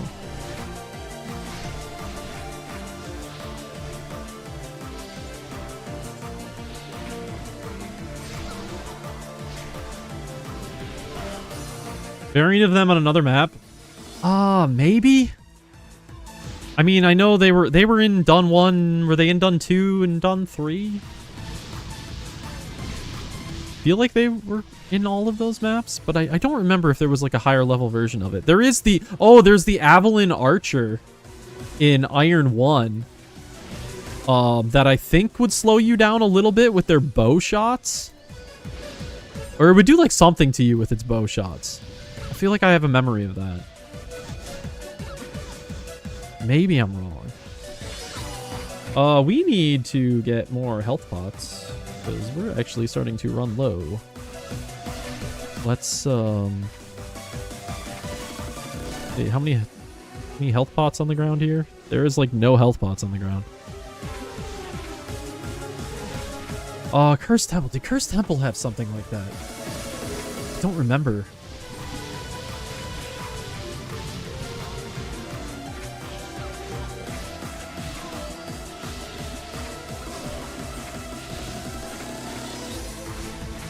When I played originally, I only just made it to First Temple on my original characters.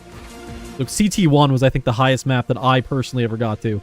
I could have gotten to a higher map if I just would have focused on one character, but because I had multiple, like, main characters, I got multiple characters up to, like, 72 or 73, something like that, before I quit.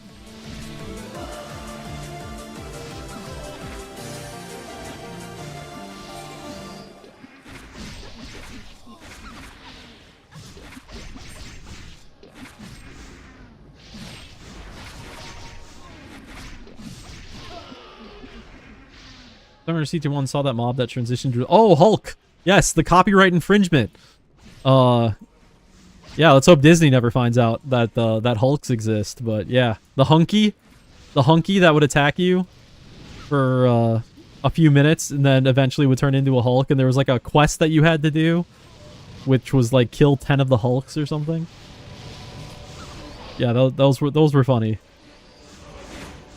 Yup. I don't think... Do we still have hunkies?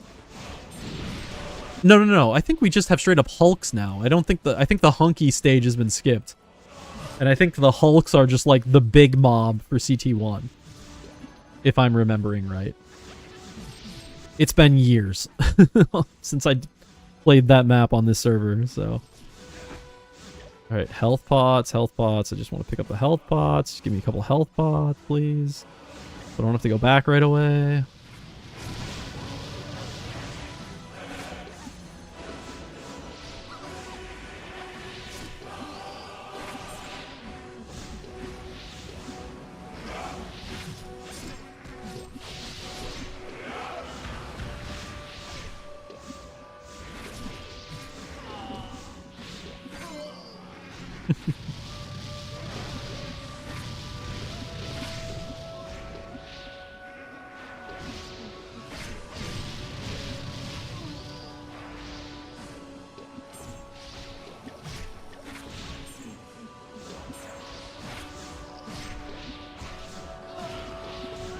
Okay, I really need to make sure I don't forget about this Moko spawn in 49 minutes, so I might need to set an alarm for myself.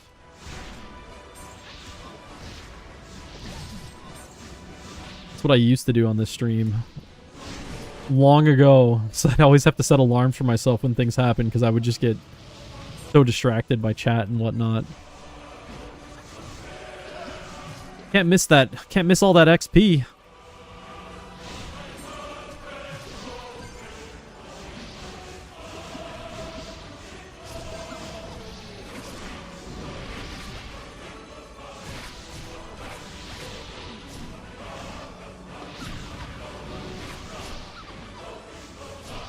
Legend of Myrrh. No, I do not. I do not recall that. I don't know if I've ever heard of that before. I didn't play too many MMOs in that day. Basically, I played 2 MMOs back when I was playing Pristontale. So I was about 15, I think, when I started playing Pristontale. I played it between like 15 and 16. The only other MMO I played during that time was a much different game than Pristontale. It was called Space Cowboy Online. And it was actually, I think, it was the same publisher as Pristontale, Masongsoft. But that was basically Star Fox the MMO, is what people like to call it. You fly around ships and fight each other. There's a lot of PvP. And I loved that game. Honestly, if there was a server for Space Cowboy, or Ace Online as it was called later on, if there was a server for that game that's as good as Pristontale EU is for Pristontale, as in like being good about being true to like the original roots of the game, I would absolutely play that server. But the sad part is that game, all the private servers that exist and the official servers, they're all horrible. They're super pay to win, and they're just not fun at all. I've tried playing them a couple of times, and they do not recapture that feeling. They're kind of like every other Pristontale server that exists out there. Yeah, it's from that exact same era. It's not from the same developer, but it's definitely from that same publisher. It's a Korean grindy game, just like Pristontale, except you fly.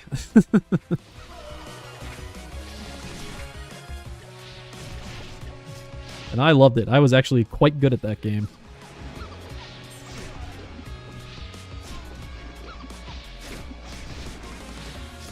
This is one memory I have from Space Cowboy. My brigade, so we called clans brigades in that game, and my brigade was the leading brigade for like the week. We had done the most damage or something to something, blah blah blah blah blah, and basically it made us the leading brig, and we were in charge of defending our mothership during like a weekly massive PvP battle. And it was so cool because I was one of the like lieutenants of the brigade I was in, so I kind of like ran a division of players, and so I got to be put in charge of like 100+ people during like this big giant PvP fight, and I was like directing them on where to go. It is one of the coolest MMO memories I have, was just like guiding all these people in this giant war. It's one of those experiences you can only have in video. Well, I mean, you hopefully only have in video games. And it's just something that just can make video games so special. I loved it. Oh yeah, we when it comes to PT2, we don't talk about PT2. I'm just kidding. We can talk about it, but I have literally an emote for that. PT2 was one of the biggest disappointments of all time. It was just a WoW ripoff. It was, everything about it was terrible. There's the only like good thing that's come out of it is some of the assets from PT2 have been taken and used in Pristontale 1. And that's about the only good thing that can be said about PT2. So there's also this little known game that was actually a PT 1.5. I didn't hear about this until I came to Pristontale EU and people told me about it. There's this game called Lax Lore. Spelled that. So apparently that was from the creators of Pristontale, and it uses a lot of Pristontale's like assets, but it's just like a slightly more modernized version of Pristontale. The thing is, it never got fully released. It was only like I don't know, I guess you could call it, would you call it early access? I don't even know if it ever like was released at all. But there are certain like assets for that game that have leaked over the years, and those assets have even been used in PTEU. I can show you one of the things once this quest is over. We got 2 more to kill. I can show you literally an asset that's directly from Lax Lore that's being used. Rage Zone Forum. Oh yeah, that brings back memories. I can show you an asset that's directly from Lax Lore that I know is being used in PTEU. once we kill 2 more of these poppies.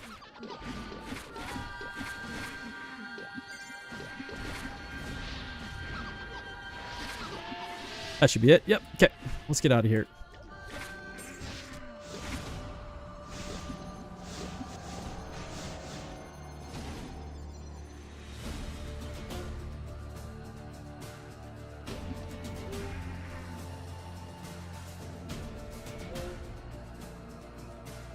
Yep. So this potion cart right here. This potion cart is actually from Lax lore. This was in one of the like cities that existed in Lax lore, and it was ripped from the assets that got released for the game, and we're using it here. So what's cool about Lax lore, especially compared to PT2, is that the aesthetic of Lax lore is the exact same aesthetic as PT1. So because of that, you get things that just fit perfectly within PT1. I just realized it actually has wheels that are almost circular. It maybe has like 12 sides to it. So, you know, they were doing a lot better with Lax lore stuff. Okay, we'll pick up this. Don't Cougar Lax lore on stream, by the way. Okay, I will not. I don't think I ever have, but good to know. Good to know. Alright, let's get rid of some shit here. A lot of NS. Okay. I did not know that. That's good to know. Thank you. Let's see. We have this. I mean, yeah, it's good. I'm not going to use it. I'm just going to sell it. No, I don't want to hold on. Ooh. Okay, this actually could be good. Oh, here's another thing we added to this server that I don't think I've talked about yet. So, for most items in the game, you can age them, right? So you can age weapons, you can age armors, you can age shields, but you can't age subgear. You can mix them, but you can't age subgear. So one of the things we did on this server to make subgear more interesting is we added a prefix and a suffix system. So that way, when you get a subgear that drops, you can see in here, you see the added defense, add attack rating, add absorb that's in like light blue or like light green that's in the middle of it. Those are coming from the prefixes and suffix. So you can see in the name that it says Steadfast Relic Gauntlets of Bastion.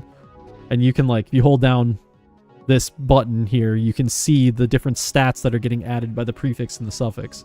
So this was another thing that was added just to try to make the itemization of the game more interesting. There isn't prefixes and suffix for weapons, robes, or shields. Because it just they just don't feel like, I don't know, they didn't really feel like they needed it as bad as subgear, because subgear needed something to be more interesting. Whereas with weapons and stuff, I feel like they're already interesting enough in the way they are. But what can break it? It's aging. Once you get to a certain level of aging, then there's a chance of the item breaking. So anyway, so the reason I bring up the prefix and suffix is because I actually just got a rare ring that actually has some decent prefixes and suffix on them. Affixes is what we call them. So, yeah, we're going to replace this ring with that. And get rid of that ring. Nice. And this one, no, we don't need this one. Well, that's a nice little improvement. And that's one of the other things, I don't know if I've really focused on it too much, but one of the problems that the original Pristontale had is you basically could never find items at your level in the maps you're in. It was usually like, you know, the level 70 map would drop level 60 items or something like that. The level 75 would drop level 65 items and things like that. So when you're leveling up from, you know, level 1, you were always using items that were many levels below you unless you had other people playing at higher levels that were selling items that were at your level. So we changed that. So now items that are at your level will drop in the map you're in. But how we do that without breaking the economy is the rarity system. So the you can get like common level stuff at your level very easily. But the things you're really chasing are like what I just got, a rare thing at your level. So you're not breaking the economy by allowing people to get stuff at their level when they're playing, which is like the important thing. So yeah, that was a fun update as well. Important update. Especially on a server that's so focused around seasonal content, because then, you know, people are replaying the game from level 1. 3 lucky rolls, a rare suffix in the prefix. Yeah, so it's got if I hold down P, it'll tell you where these bonuses are coming from. So add HP regen is being given to me by the recovery. Oh, actually, recovery suffix is doing everything. There's no prefix on this ring. So recovery is adding HP regen, add HP, and add MP to the item. So, yeah, so you can imagine if I also had a prefix on this, it would be adding a lot more stats. It looks like I don't have anything with a prefix. Interesting. Anyway, let's see. We had a solo queue to turn in, right?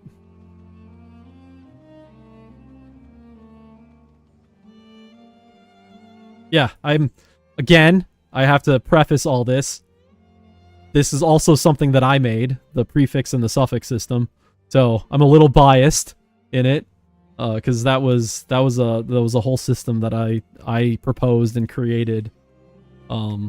We actually had like no real plans for a prefix suffix system. I just like started working on it one day, and I presented it to everybody after I had basically designed the entire thing, and I presented it, and they're like, okay, yeah, that's really cool. The other people on the dev team, they're like, all right, let's implement that. And they're like, okay, cool.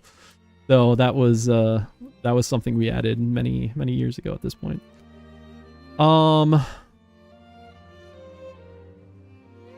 We have the solo queue. We're good on that.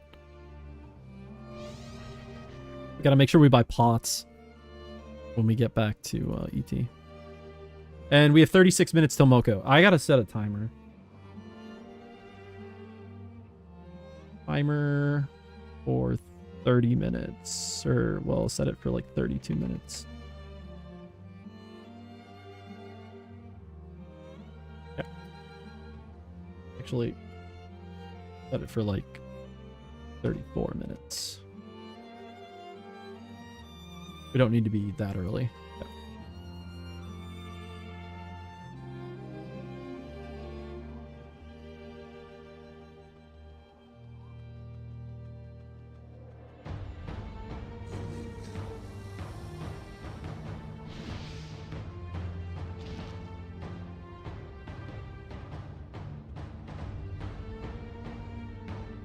Yeah, I guess I could. I'm not 100% sure how this works, but I could show you this system too. So this is something that was added in the last season called Fusion, and you can like, I'm not sure how, I don't know why I'm showing it because I'm not 100% sure how it works, but you like have a skill tree kind of thing where you get like these soul things from, let's see, god damn it, it leveled it up. How do I, there we go, you double click on it. You get like these soul things that add special damage bonus. Yeah, I think there's a video online that like Hoppy made or something that explains how this works, which I need to watch. There's a quick guide on the UI. Ah. Level up to earn fusion points. Use the fusion points to unlock nodes on the tree. Insert souls in them to extract monster powers. You can level up the nodes to boost soul stats. Okay, cool. So I guess we're going to activate this soul, which gives me added attack power. And then if I go back to the tree, how do I get back to the tree? Click that button. Cool. Well, I guess it's doing something. I'm not a huge fan of the UI for that feature.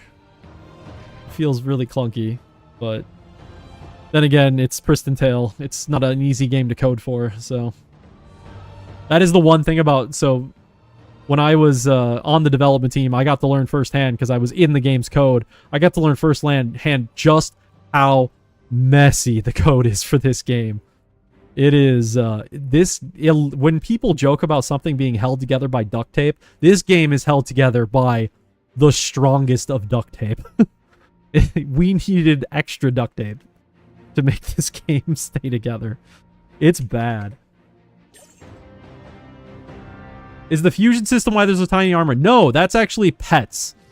I think, what is it, K? Yeah. So you can unlock pets. I think you have to buy them.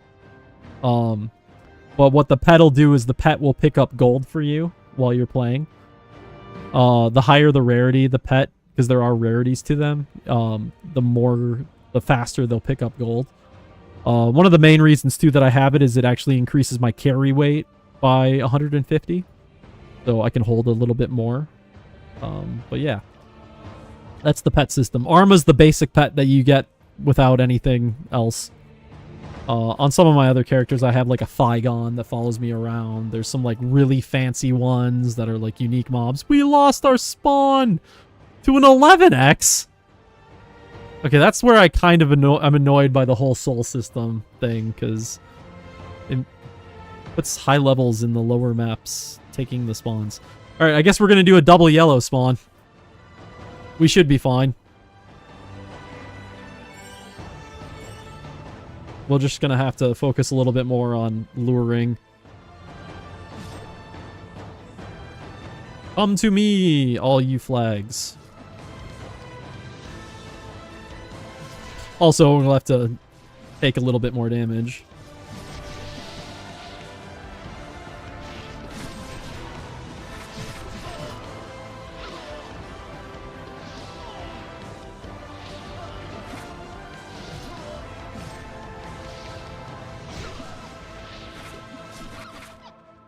I feel like these flags are close enough together that we can pull this off and be pretty effective. But it might be a little bit too much effort. We'll see. Yeah, I know. I love that they make the hoppy sound too. It's really funny. That was a well done choice by the original game devs.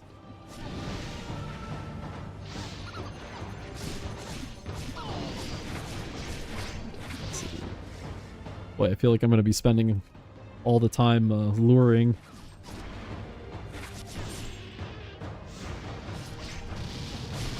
Probably not as effective as just being at a red spawn, but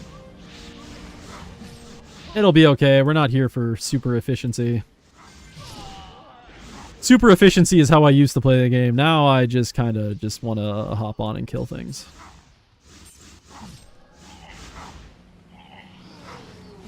Come to me.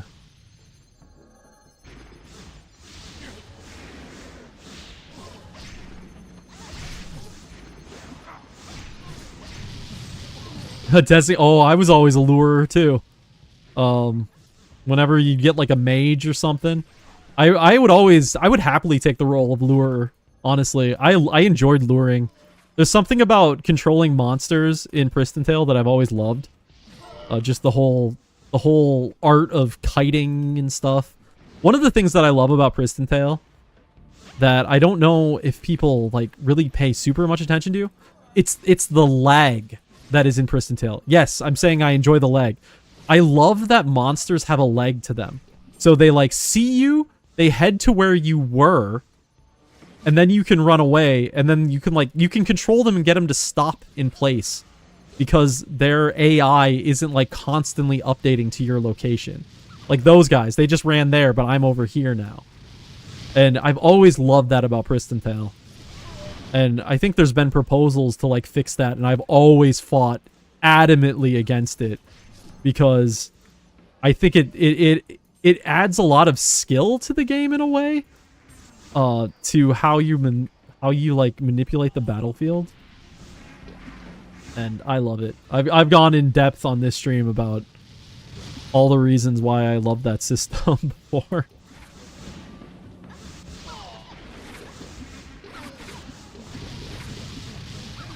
Like, if you kite perfectly, you know, let's say you don't have a ranged mob on you, because ranged mobs kind of make things a little bit more difficult from kiting. But if you can kite perfectly, you can, like, take 0 damage. Yeah, so, okay, so the area gold pickup was actually one of the very first things I did on the development side of this game. Well, I shouldn't say I did. I didn't do it. I was part of the team that did it. Our main coder at the time, his name was Ironfish. He was the one who coded the area pickup for gold. What I coded was when you pick it up, how it'll show the gold to the right of your character. That was a thing that I added. Because I thought it was really important that for the player they had some feedback directly that their pickup had picked up like everything around them. But yeah, that was a great quality of life change. At the time during the development, we were contemplating like what are the ways that we could fix the gold problem, because there was always so much gold on the ground. It was annoying to deal with. And there was proposals for like maybe we just reduce the number of gold drops and increase the amount per drop, which is something that a lot of servers have done. But we thought it was important that it's still, you know, that loot explosion. When you kill something and you just see a bunch of drops coming out of it, that's important. It's important to have that feedback. So instead of reducing the number of drops, we'll keep the same number of drops, but we'll just make it so you only have to click on one pile of gold and it'll pick up everything around it. And I think that was the correct choice, in my opinion, that we went with that. A small change, but it is really, really convenient. Alright, let's lure those guys in. Let's lure these guys in. Pick up some items. Actually kind of liking the double yellow over the red spawn.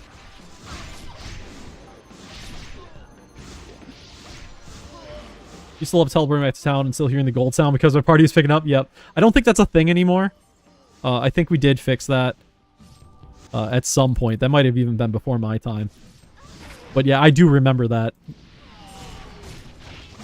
We did fix the game, so now if you're in a party with somebody but they're not there, they no longer like leech experience off of you.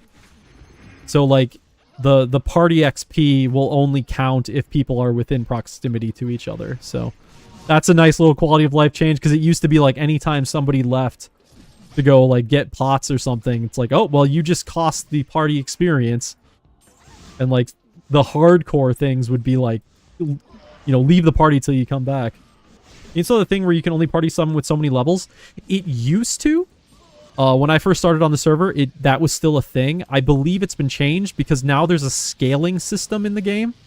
So if you're a high-level character and you go play in a lower-level map, or like party up in a lower-level map with lower levels, you will be scaled down with your damage to match the level of the people that you're with.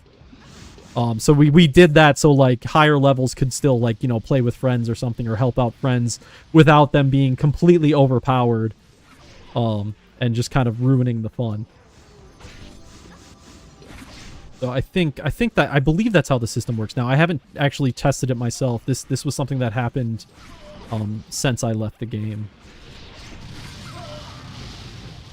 You couldn't party them. Yeah. You remember when there would you remember bridging being a thing? You'd bridge people's levels. You'd find a bunch of people that were, you know, level 18, level 27, level 36, level 45. Everybody was within 9 levels of each other. And then you'd have to time it all. You know, you send the invite, then wait a moment, then accept. Then you send the invite, wait a moment, and accept. And yeah, it was always... I remember being part of a few bridges back in the day. Very, very fun. It was ridiculous, but it was fun. Oh, I am not standing in the right spot here. Okay.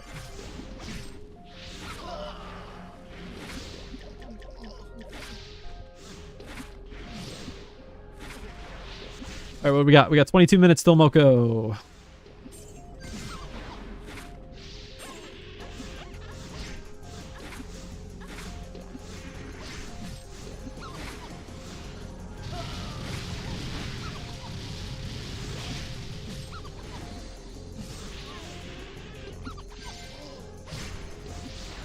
Yeah, fortunately... I mean, fortunately for some, I enjoyed it, but luring is no longer a thing in the game, really, because of the way that the yellow spawns and the red spawns work. I believe one of the other things that got changed on this server at one point, and we kind of take for granted now, is the spawn rate was increased. So the amount of time it takes for a spawn to spawn a new monster after the previous one died, I believe, is halved. I think for some reason, I think, like, It was 8 seconds and now is 4 or something like that. So because of that, you just constantly have monsters spawning, so you don't have to worry about things like luring anymore. Even though I am doing luring now, just because I'm using a spawn for its unintended purpose. You're not supposed to be soloing a double yellow. But I'm gonna do it anyway.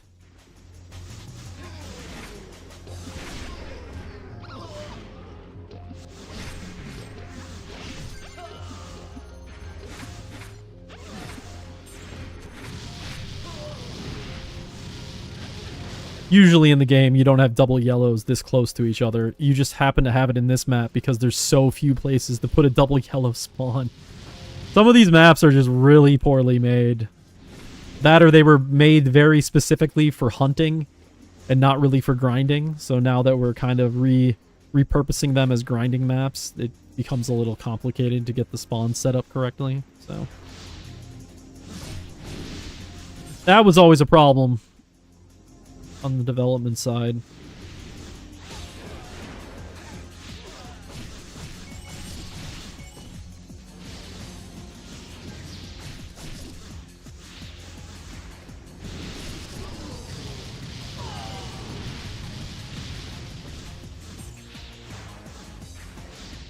Alright, we are almost at 80%. Which puts us at how much XP remaining? 1.6 mil? Okay, we might not level up tonight. 1.6 mil.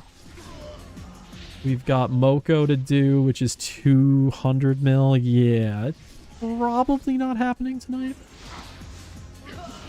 Especially if I want to play the Atalanta at all. Which, where are we at? Okay, we're already 2 hours in, so yeah. We'll see. We'll see, we'll see, we'll see.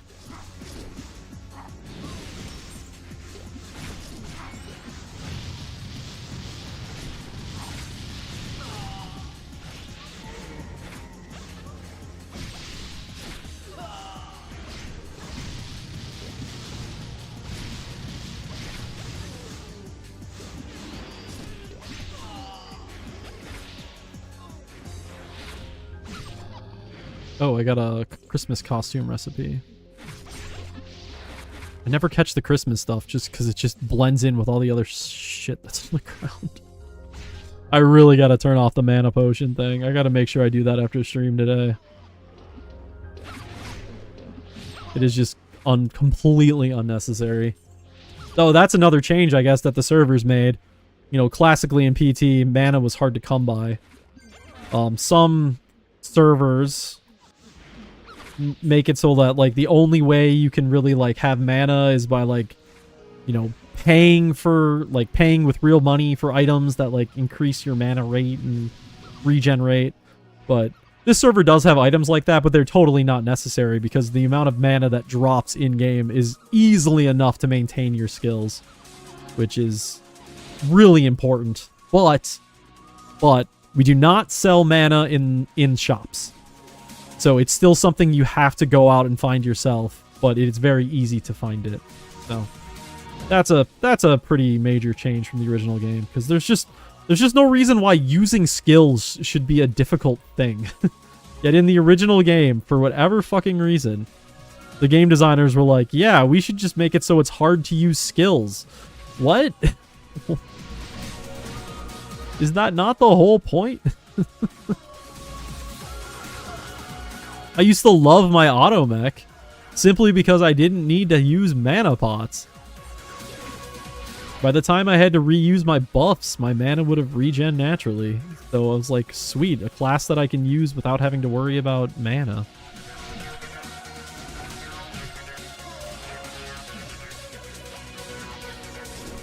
There were some of the original design choices in this game were quite confusing.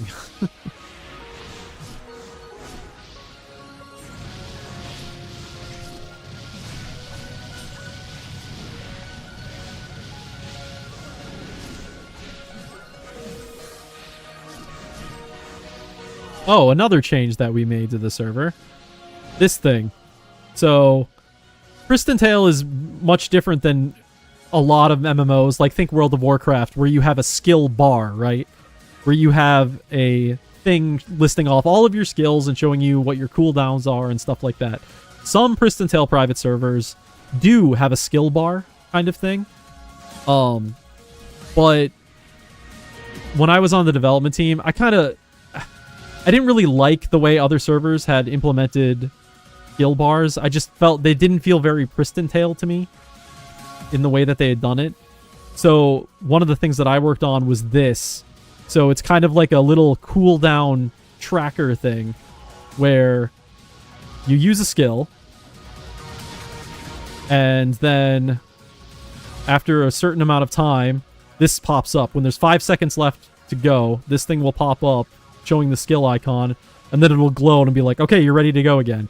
And so when you use multiple skills that all have cooldowns, they stack and show. There, you can see 2 of them now. And so that's kind of a way of still having a cooldown tracker while still maintaining the more classic feel of not having a skill bar and having to swap between skills. So that I thought was, or that was a, it was, you know, maybe one day there'll be a skill bar. But I've always liked this. I like this method too.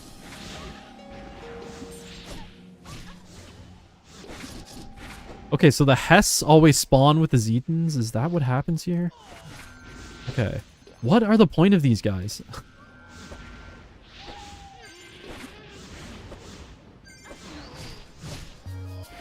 I do not get it.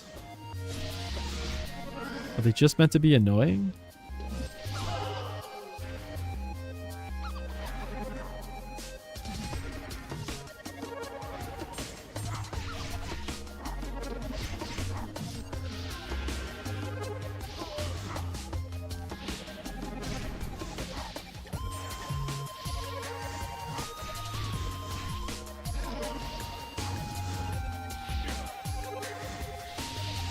I missed them. I did miss them. Damn it.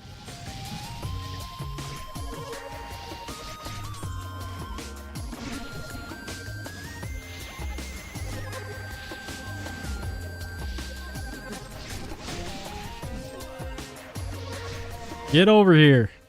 Is this game still running the official capacity, or is it private servers only?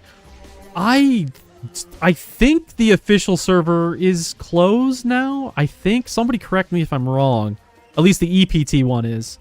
I think the Brazilian server is still going. The Korean server is still going. But I think the English Pristontale server is done. Yeah. Well, last time I logged onto it, which was probably 3 years ago now, there was not a soul on the English Pristontale server. It was completely dead. Also, they ruined Riccarton. Oh my god. Don't even get me started on this. The official server, they changed Riccarton around, so they added a lot more space to the city. I think probably because the Korean server was just so populated, they need more space for shops. It makes the it makes Riccarton look so ugly. And the official English Pristontale server was using that version of Riccarton, and it just annoyed me so much. It's such a bad map. It's so boring.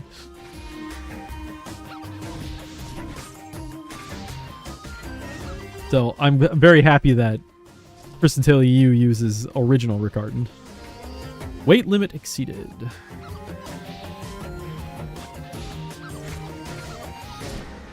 Can't change a map like Riccarton. Yeah, exactly. They also changed Palai and, like, made things a lot bigger in Palai. It's just super, super annoying. And, like, okay, yeah, maybe that was required on the Korean server, but it was absolutely not required on the English server. There was not enough people playing it. Oh, Winged Armlets, rarity legendary, was found by player in Battlefield of the Ancients. I love that. I love seeing that. What are we at on quests? We got 12 minutes left to go for the boss. We're about halfway through this quest.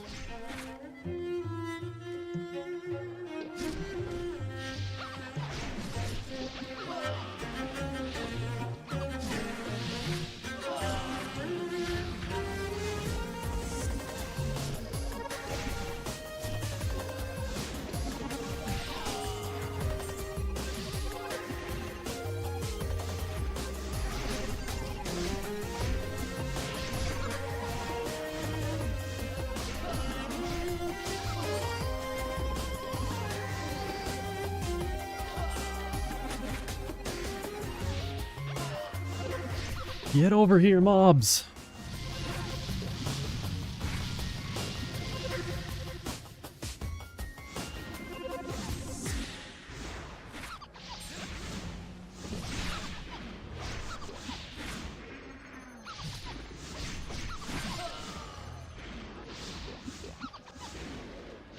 Foxy, how you doing? Long time no see.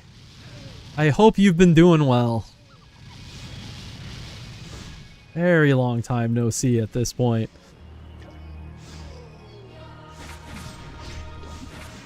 Yeah, good to see you as well.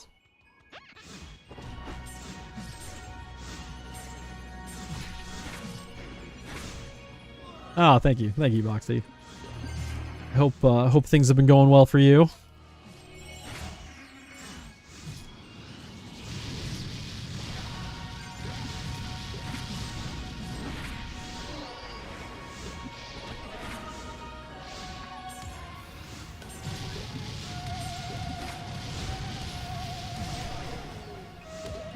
Been a rider getting through it. Yep, I hear ya. I hear ya.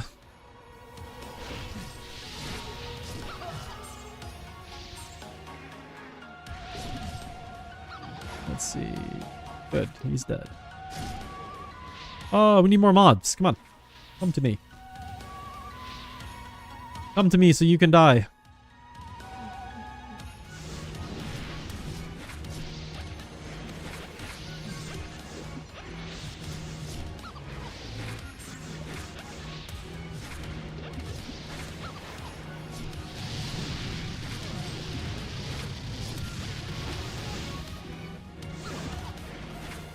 I'm starting to feel a lot. I think I'm really picking up the game again. It's starting to feel a lot more comfortable playing.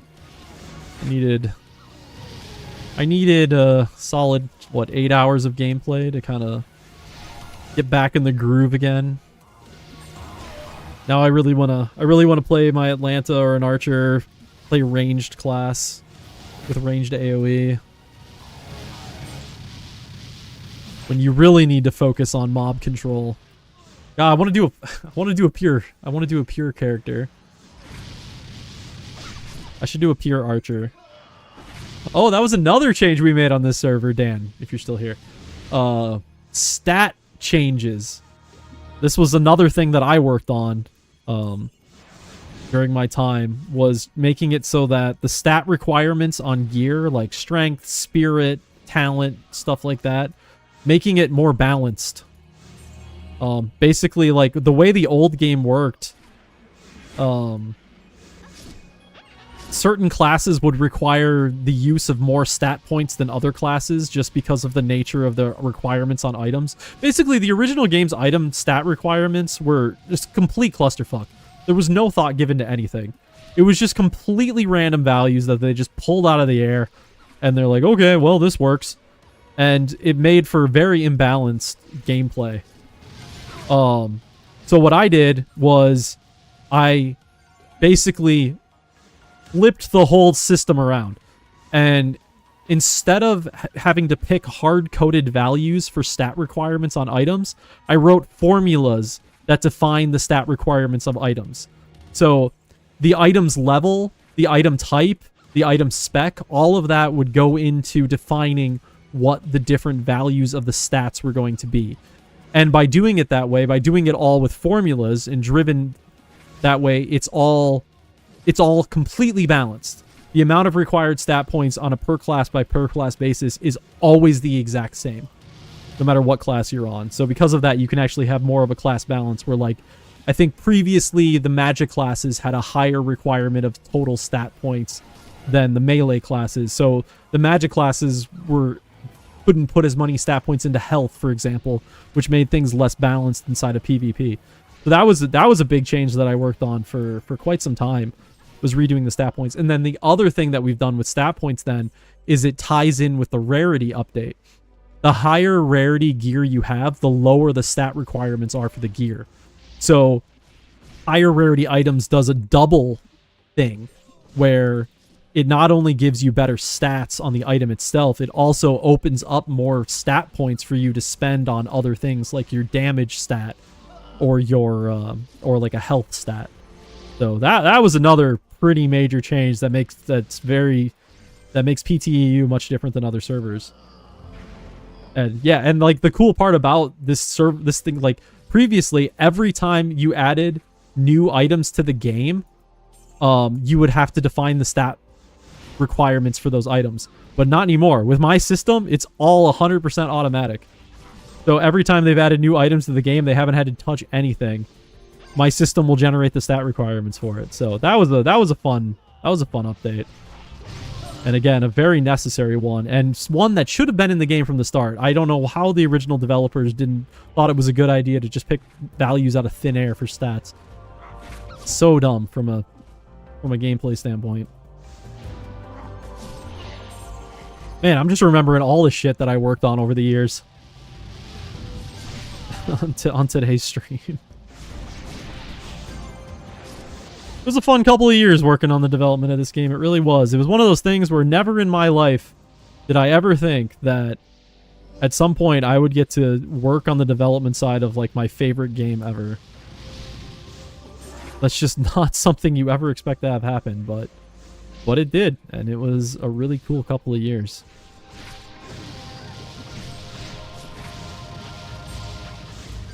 I eventually stopped because I lost a lot of interest in the project over time. Just, you know, nature of working on something for so many years, you just kind of the spark just goes away. At least it does for me. So I stopped after a couple of years, but during the time I did work on it, it was a lot of fun. I'm really happy with what I was able to add to the project.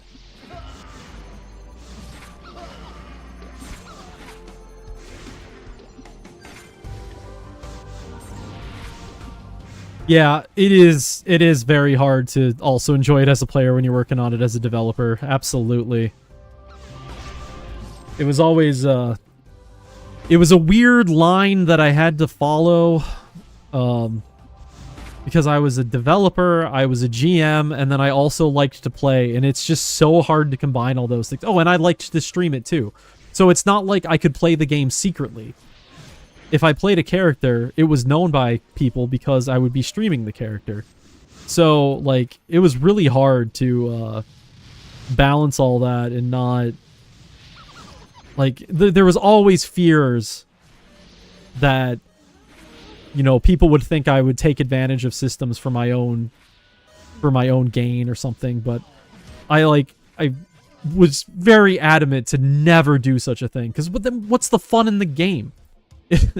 I'm not here to compete with other people. I'm here to have a great time playing Pristontale. And what's the fun of cheating? There is no fun in cheating.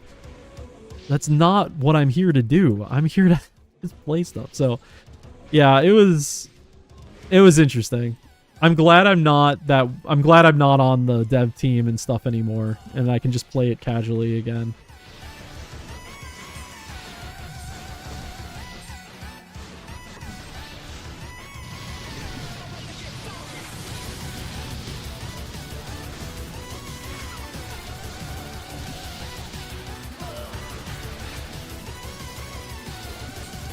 We got 2 minutes till the boss timer I've set is gonna go off.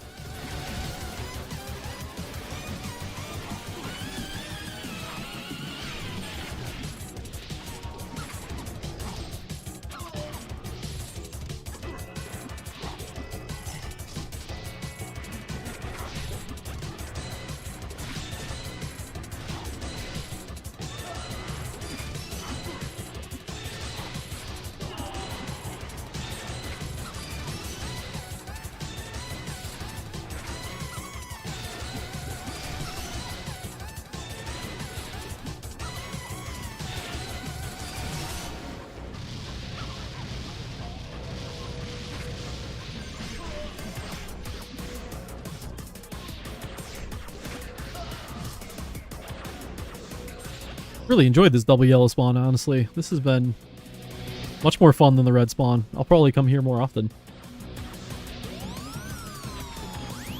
Not that I'm going to be in this map very long. I'm already almost halfway done with the map. That was the one complaint I had about... So the higher XP rate is great. I love the higher XP rate at the high levels. That makes a lot of sense. I'm glad that that change was made. But there's a big but on that. The one problem you run into now is during these high levels, because it was supposed to take so long to go between the levels, the gear stages and the level stages were more frequent. What I mean by that is there's a level 100 map, a level 102 map, 105, 108, 110. Instead of every 5 levels being the gap, like typically it is, the gap becomes 2 to 3 levels. And so every single time you have a new map, you have a new set of gear that drops. Now, if you're going to be now taking like 1/4 the amount of time it used to take inside of a map, the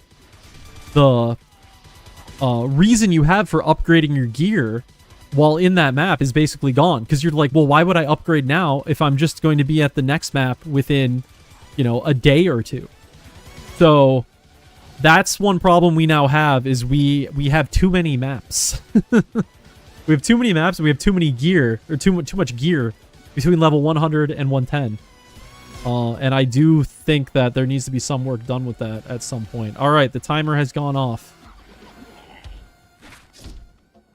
We need to switch it back to having 5 level gaps for the gear and for the maps, just so that there's actually players actually feel like they have a reason to upgrade their stuff. Don't need that. We don't need that. We don't need that. I mean, like, for example, I mean, I'm in this level 100 map. I'm finding 100 gear, and I'm like, why would I invest into this 100 gear? I am literally like maybe 3 days max, 2 days probably away from hitting 102. And then I'll have a whole new set of gear. But then I'm going to hit the 102, and then it's going to be like, okay, well, now I only have fucking a couple more days, and I'm going to be 105. It's just, it's super awkward now. Like, maybe I won't even upgrade my stuff until I hit level 105. That might be what I actually do. So, I don't know. We'll see. Great. I'm so happy that we increased the experience rate, but it's not, I don't know. It does open up some new problems. And I'm sure the team was aware that this would happen beforehand, but probably just didn't have time to come up with a solution before implementing. Okay, we are going to kill Makovian? Emsra Novice. How do you get that title? That fighter looks great. Oh yeah, that's a what, 9x fighter? Got Dragon Shield, Relic Axe.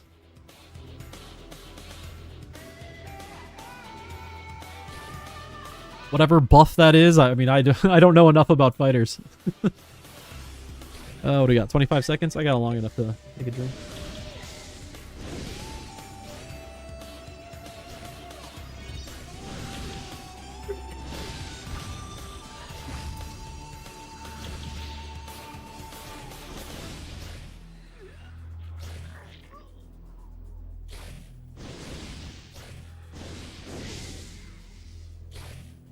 Alright, Makova has spawned. Let's... Oh boy, we better make sure we get a hit off. There's a lot of people here. Skill, switch to that. Did the game get a... No, there hasn't been a graphics update. Not any time recently. In fact, I don't think there's ever been one.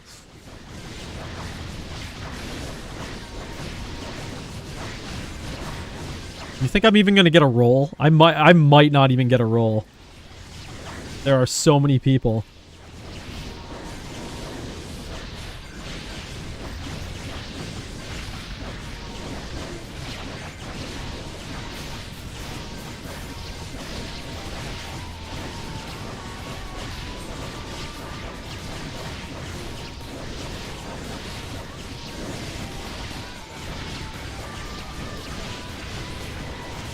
I did get the roll. Those are not the boots you want to have spawn from this. All the textures path through an AI upscale. That's interesting. I mean, unfortunately, I don't think the game's engine could support higher resolution graphics, but if the engine gets updated substantially, then yeah, there could be an option for doing something like that. I'm sure Chaos, the the owner of the server. I'm sure he's looked into something like that at this point. Roll. Oh yeah, this is how bosses work. When you kill a boss, the top damage dealers will get the, I think it's top like 10, maybe top 12 damage dealers will get the roll for the drops that the boss drops. And we didn't win anything, unfortunately, but it's a nice way to make it a little bit more even instead of just last hit being the person that gets the, the drops, like the game used to work. All right, we're gonna go back to town. We're gonna go turn in this boss quest before the reset in, I think, 18 minutes.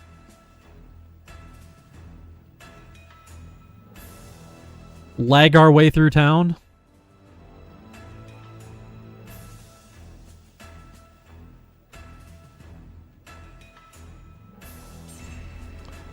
Fusion up. All right, we're at 86%.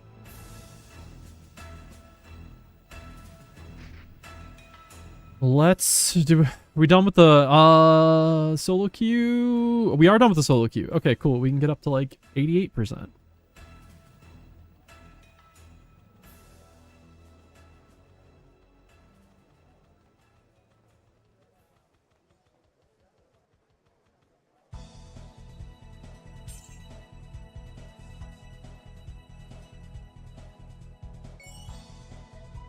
All right, 12% to go. Now, what do we want to do? Do we want to continue on the Priestess or go check out the Atalanta? I think I'm gonna check out the Atalanta. Let me get login on another character here, shall we? Like I said, I didn't actually look at anything on the Atalanta yet. I just logged in.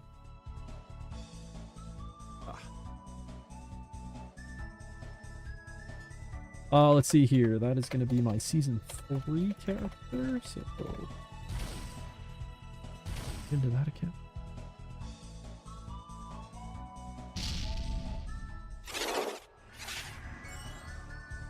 All right, my Atalanta. My Season 3 Queen Atalanta. Was the top Atalanta for Season 3. Apparently just not many people wanted to play Atalanta that season. Because I was only level, what, 102, I think? When the season ended. Yet I was the highest level Atalanta that season. So, that's a little funny to me. Alright, let's get rid of some of this shit. You go away, you go away. I have Arctic crystals on this character for some reason, even though I can't use them. I don't know why that would be. Oh, level 89 gauntlets. I don't need those. Don't need you. Whatever. I'm just gonna sell them. Who knows? I might. I don't know. It's just not worth the effort to try to sell some of these items.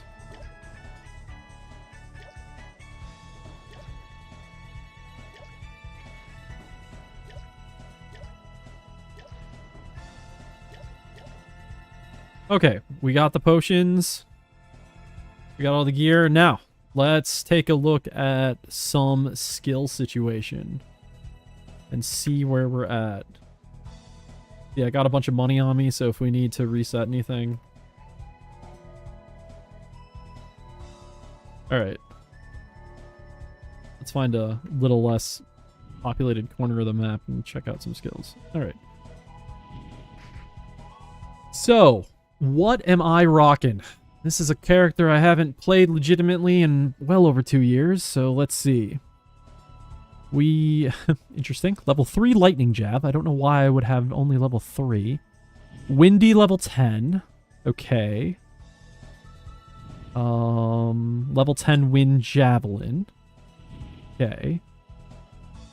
How does this class work again? Oliva Hollow level 10. That makes sense. Extra block rating. Javelin Mastery level 10. That makes sense. Frost Jab level 1. Okay. So this is the main skill. Storm Javelin. I'm remembering now a little bit. So Storm Javelin has... Oh, this is a new... Kind of a new addition to the game.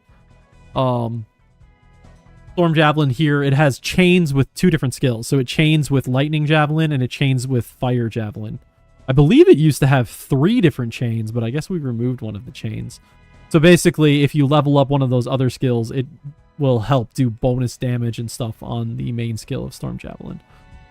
Okay, so I'm rocking Storm Javelin, Triumph of Valhalla for the attack power boost, and I didn't even take Extreme Rage. Okay. Split Javelin Chain. Okay. So, skill-wise, Hall of Valhalla, Triumph of Valhalla, Storm Javelin on F3. I have Javelin Mastery assigned to F4, so that's definitely wrong. That definitely used to be a different skill. Oh, I can't unassign it. Uh-oh. Uh-oh.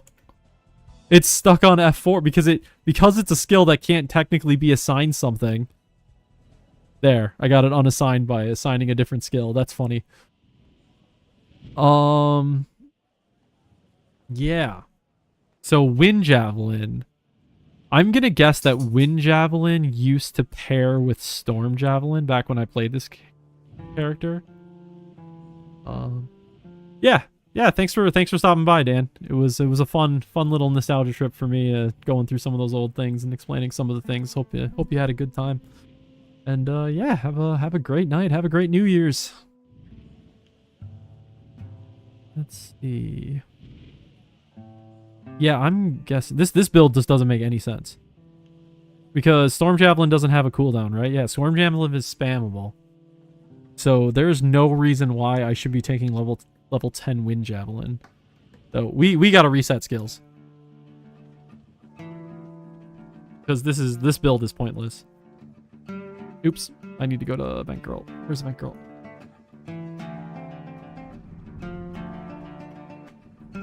Reset all skills. Reset.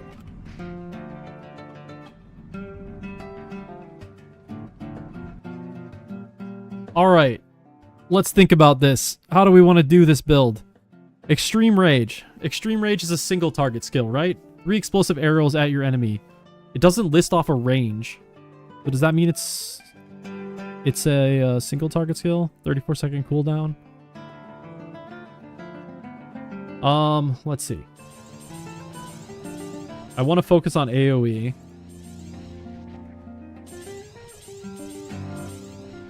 So I think the very first thing we're going to do is max out Storm Javelin.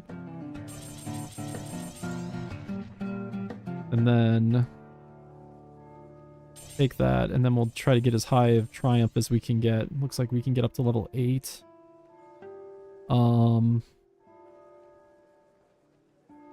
Let's see, what else we want to do? So, Lightning Javelin is adding a chain damage boost to this, so let's see. We have no way of previewing what the boost adds, right? So damage boost 35%, attack width. Damage boost 46%. Oh, wow, that's totally worth it. Okay. We're maxing Lightning Javelin. Oh, yeah, that's a huge bonus. Okay. Fire Javelin. Let's take a look at what this adds. So by default, it's adding 45. Now it's 50. Oh, burn chance goes up. Okay. We're maxing Fire Jav. Oh, 100% chance to burn now. And 100% damage with burn. Okay, that's totally worth it. So we've got our AoE figured out. We've got our Triumph of Valhalla. Now we need to take Hall of Valhalla for the block rating boost. Even though, I don't know, maybe you could live without the block rating boost, but it's good for party members. Javelin Mastery needs to be maxed. And that's it. So I have all AoE and no single target.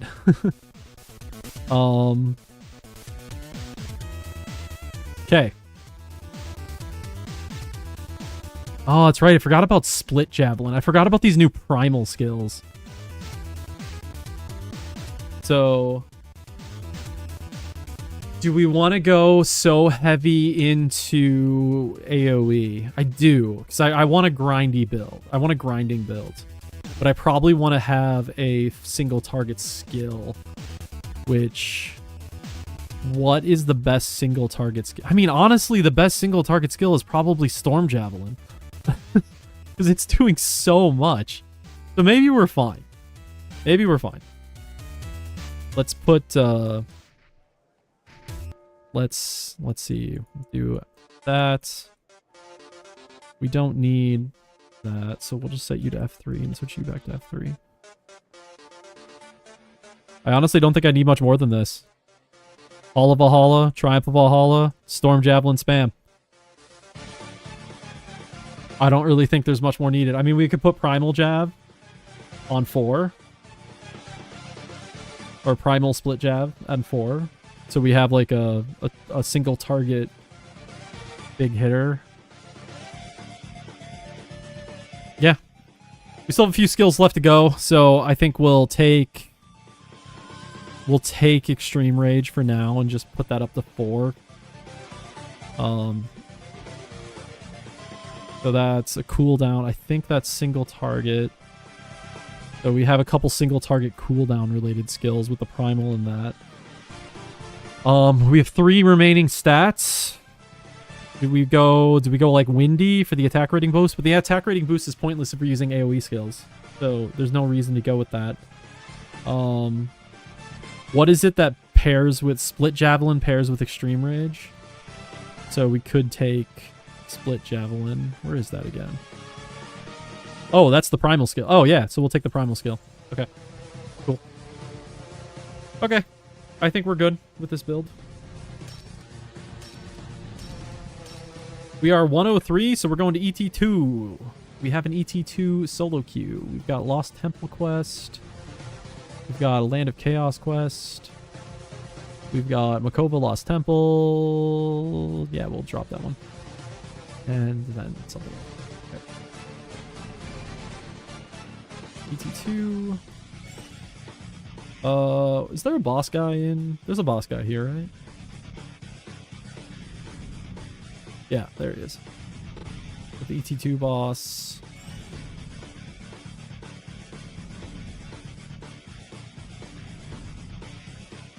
Alright, let's go do some grinding.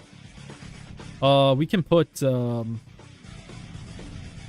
do we put Extreme Rage? I gotta figure out, does Extreme Rage do AoE? Why do I feel like Extreme Rage does the AoE? Even though it's not shown in the description.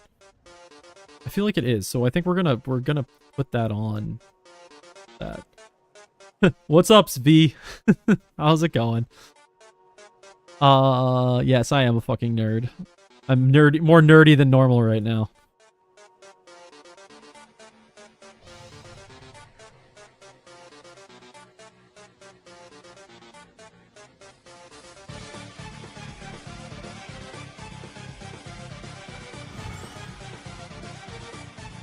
That's got that. What's my damage? 678, 747. My build, very high spirit build. Is that because I'm using the Enigma requires that high spirit? Yeah, it looks like it is. I went with a very spirit heavy build. I have 600 NP. Oh, I love Aelia. I love my Atalanta. That was a good season, season 3. It was an intense season. That was a lot of playing that season.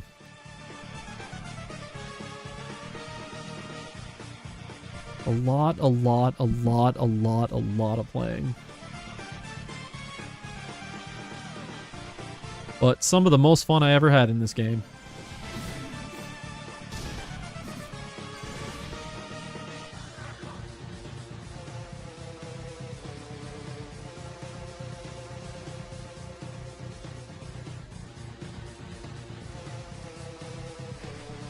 Alright, I think I'm actually going to redo how the skills work. We're going to put you on F4. We're going to put you on F5. And we're going to put you on F1. You on F2. Actually, maybe, yeah, you on F3. Or no, that would be reverse of what I just did on the Priestess, right? So you on F2. You on F3. Okay, so buffs are on F4, F5. Active skills are used on 1, 2, 3. Okay. Alright, this is an AoE skill, right? It didn't even hit the one I was aiming for. Well, now I don't even know.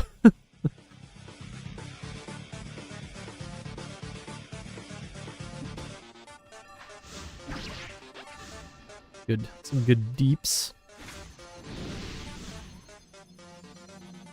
Alright. Earth, or Endless Tower 2. I wanna try something here. Can I do...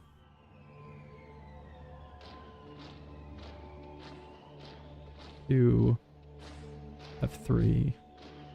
1. Okay, I can do that. I'm gonna do it this way.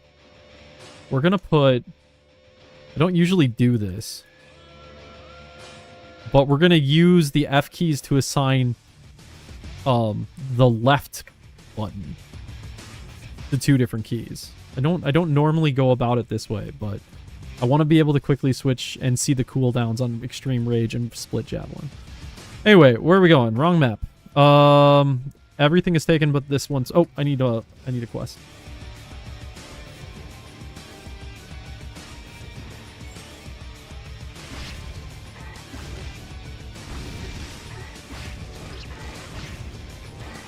Oh, yes. That is the Storm Javelin I remember.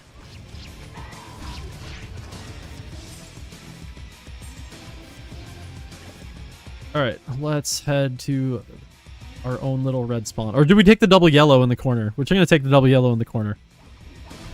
I was having a lot of fun with the double yellow, and double yellow would make a lot more sense with an Atalanta.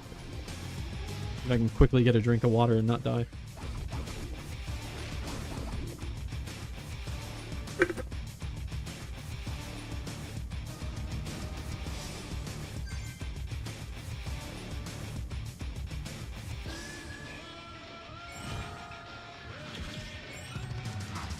Alright, let's go. Got some Red Alert Hell March going. Hell yeah.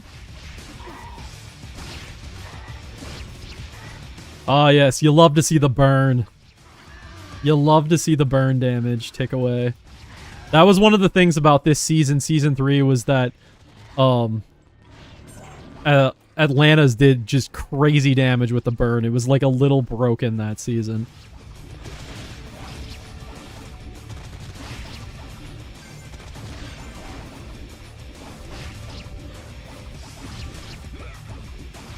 Ah, yes. Ranged AoE. How I missed you. I love Priestess, don't get me wrong, but I love a good ranged AoE fight. Now, what's the big mob here? I think I picked up a Goblin Shaman. That's the big mob here. Dude, Atlanta's so tanky. Oh my god. I mean, I knew this already, but Jesus.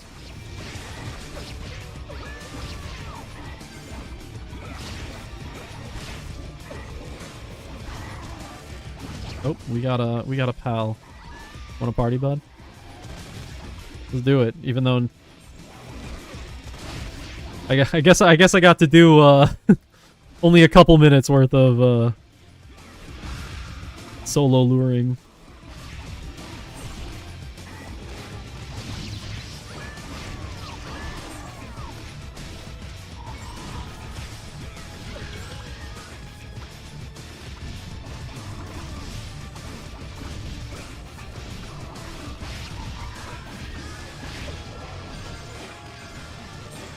It's just so hard for me to just turn down a party request. I just feel like an asshole.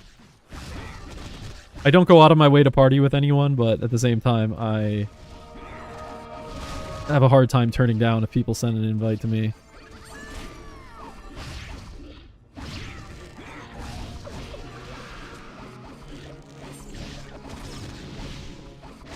Come to me, monsters. Come to me and die.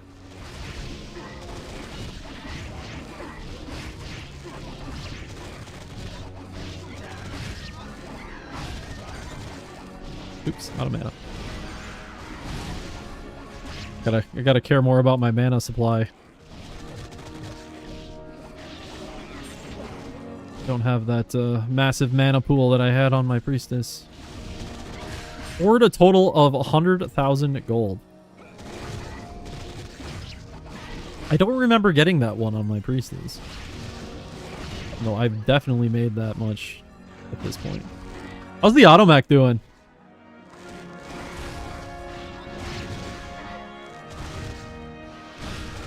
I haven't seen at-level automechs.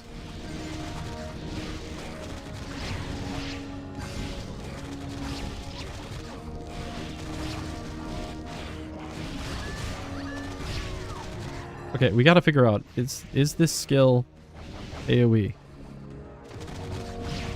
Cannot tell.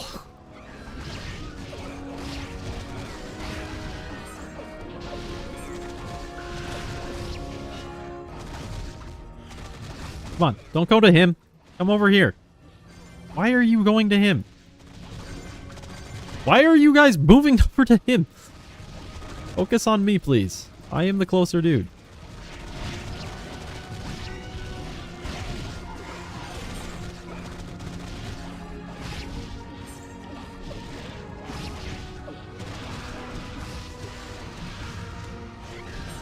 Dolly make an appearance on the camera. Time is it? 6 o'clock? She's not hungry yet. She shouldn't be bothering me too much. Okay. AoE? No. But you do 23,000 damage, which is absolutely insane. So, you do got that going for it.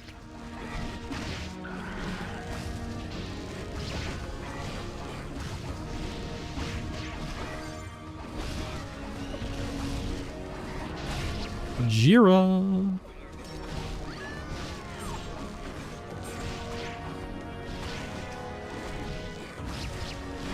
Wait. Have I even fought one of the... I've fought one old goblin shaman so far.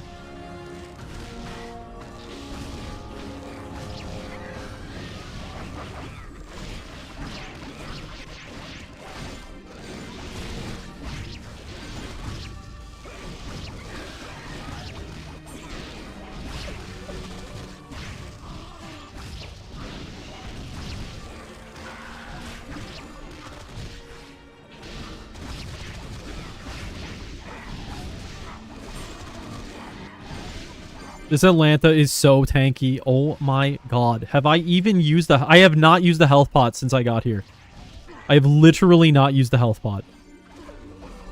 Have I lost any health?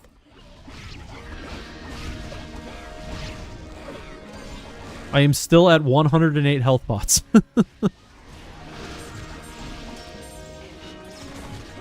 Oh no! Somebody broke a weapon going for plus 11. Yeah, hate to see it.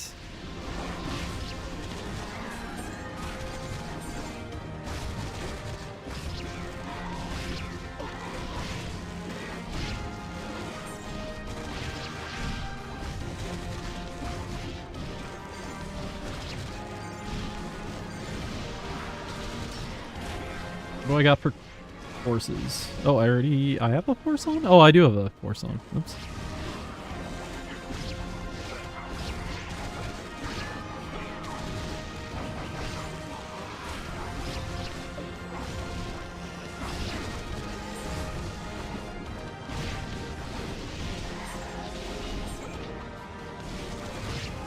This is ridiculous. I mean, admittedly, my Atalanta does have some fairly decent gear, but to literally take like no damage in a level or in a map that's at my level, this is this is not good. This should not be this way. This is very boring. Super wide HP. Oh, good, an HP regen buff. Just what I needed.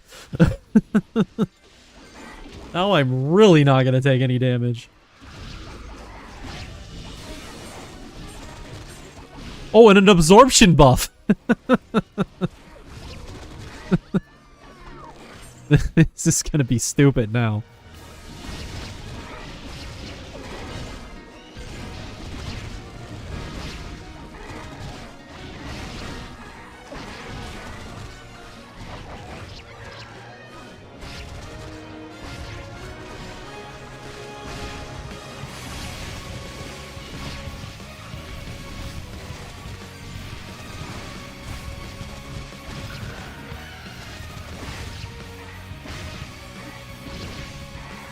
Yeah, this is just not right.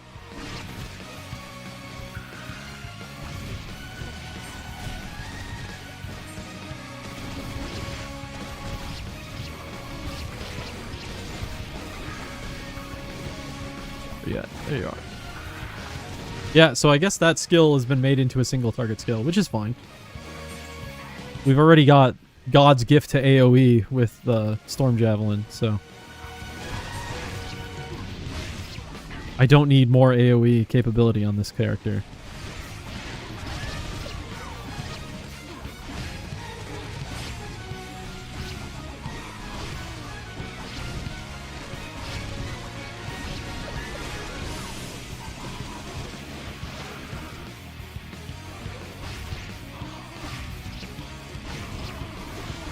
Why do they keep getting confused? Stop getting confused. I'm not going that far away. Fucking Pristontale mob AI.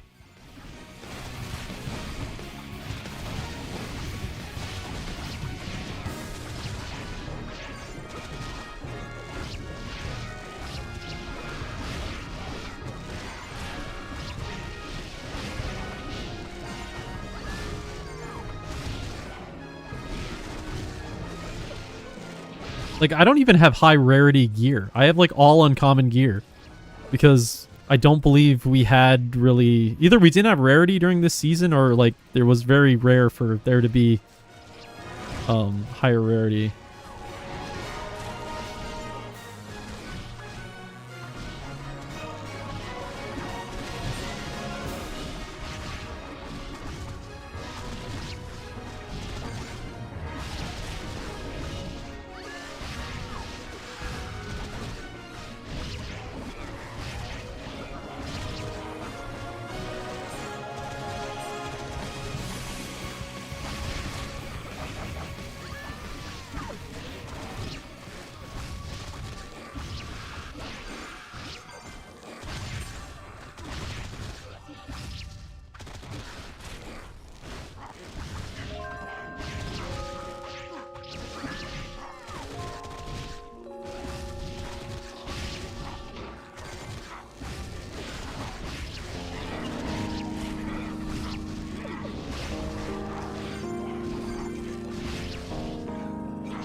Ridiculous.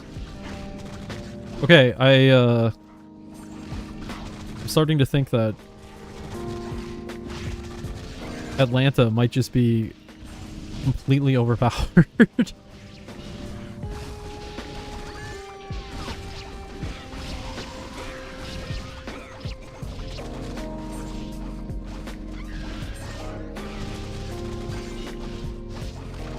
This is just so easy. I mean, I know I'm not fighting in a red spawn. If I was fighting in a red spawn, it might be a different story. Well, actually, no, it wouldn't be a different story. I was fighting a double yellow. Oh no, somebody's typing 111111 in trade chat. No. That's usually not a good sign. There's nothing more classic Pristontale than somebody spamming 1 in trade chat, and you know exactly what just happened to them.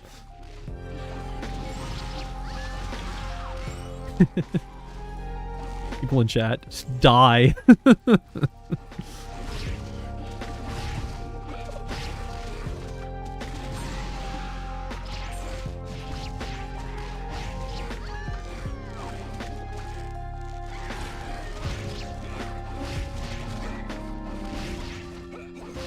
How's it going? ACR Jaga? I think that's how you pronounce that. Oh, and Lucas. Hope you're doing well. I'm missing the YouTube chat a little bit. It's not catching my attention.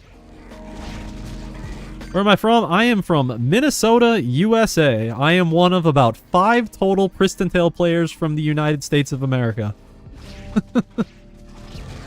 if there's even 5 of us, there might not even be 5 of us.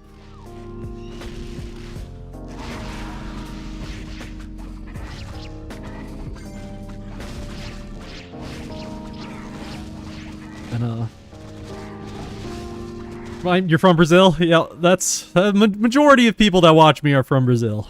I think I was looking at some of my YouTube statistics the other day, and it was like 60% of people that watch me are from Brazil. No, what are you doing? Get the fuck back here. Get the fuck back here. No. I do wish I spoke Portuguese, because then I could more easily talk with a lot of the people that watch me, but yeah. How had you first... So, when I was 15 years old, so this was in 2005, my best friend, his older brother, was somehow introduced to Pristontale from somebody. My best friend started playing it, he introduced me to it, we started playing together, and that's pretty much history right there. I enjoyed it a lot. I played it between 2005 and 2006. I came back to the game in 2010, played a little bit on the EPT server then, and then I quit for 10 years. I didn't really think too much of Pristontale for a while, and then in 2020, when the pandemic hit, I was trying to figure out something to do to spend all my time, and I was like, you know what? Maybe I'll look into Pristontale again. And I went searching, looked at some of the private servers. I think I downloaded Wartail. I did not like it at all. But then I found Pristontale EU, and I was like, holy shit, this server is exactly what I wanted, because it's more of like it's more classic-inspired, kind of plays more similarly to the original game, and that was exactly what I was looking for, and I absolutely loved it. And I played PTEU for a couple years. I ended up actually becoming a developer on the game for about 2 years. Did that until about 2023, and then I quit again and took a break because of real life stuff. And yeah, that leads us to now,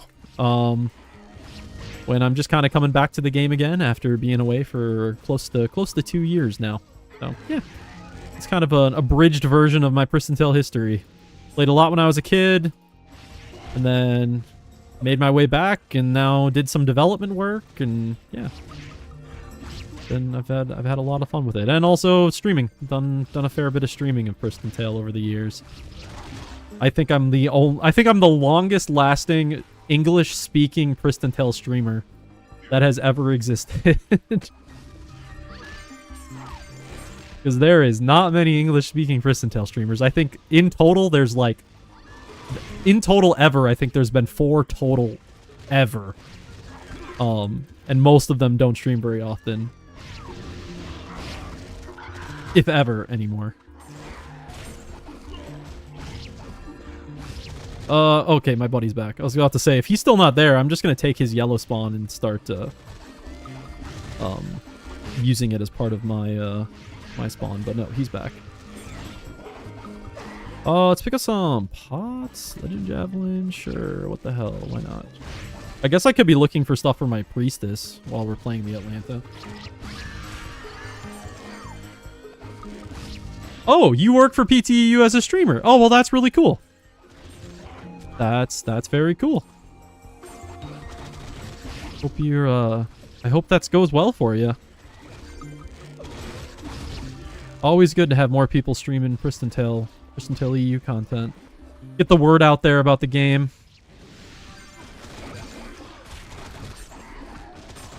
I feel like there's a lot to love about PTEU. I feel. I mean, I'm a little biased, but I love the server. I love it to death. Only in Portuguese? Yeah. Well, that's good. I mean, it's good to have. It's really good for a game like Pristontale to have Portuguese streamers. For a very long period of time, I was the only person doing any kind of streaming for Pristontale EU. You lived in Ireland for 2 years. Oh, that's cool. That must have been fun.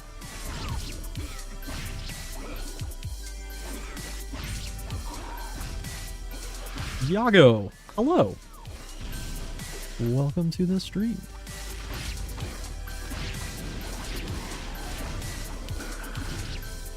Yeah, the Brazilian population on Pristontale EU has increased quite a bit recently, it seems. I mean, there was always a large presence. It's Pristontale. There's always going to be a large presence of Brazilian players, but it seems like there's a lot more than there was when I was playing the game a couple of years ago. Which, good. It's great to see. I'm glad that more people are finding out about the game. Maybe it was your fault? Well, that's good, though.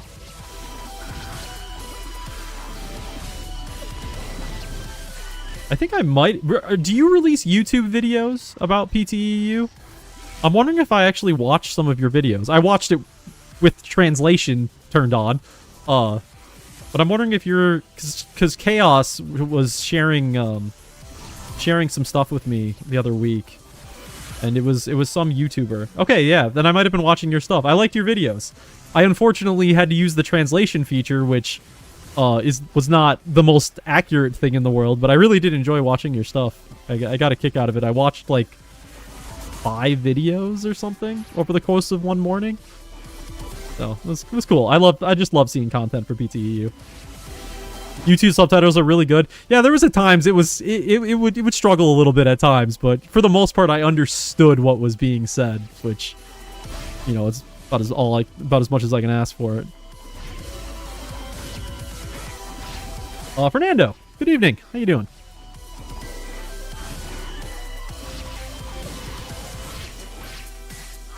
Nope, that King Bat just got fucked up because that was not the monster that skill was supposed to be used on.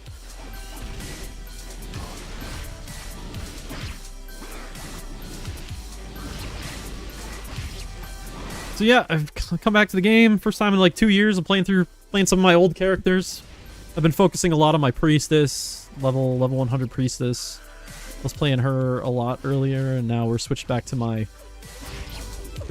my Atalanta. This was my character that I played with in Season 3.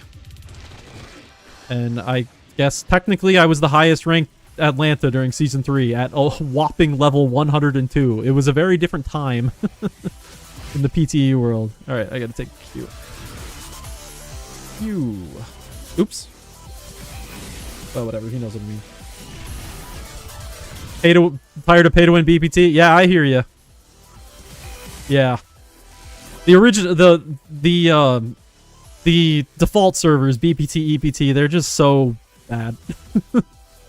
They're just so poorly run, I feel. At least, I'm assuming BPT is similar to EPT in that regard.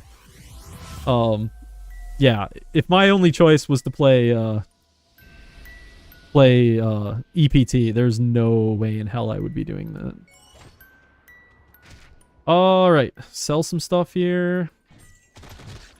Yeah, whatever. That's probably a good staff, but I can't be bothered.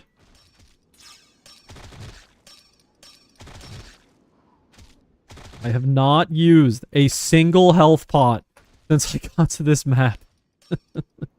You started PTU in Season 3? Nice, Fernando. What was your... I mean, there's no way I'm going to be able to remember it. Because my memory is shit. But, what was your character's name? I'm wondering if, maybe. Just maybe. I'm wondering if I can remember.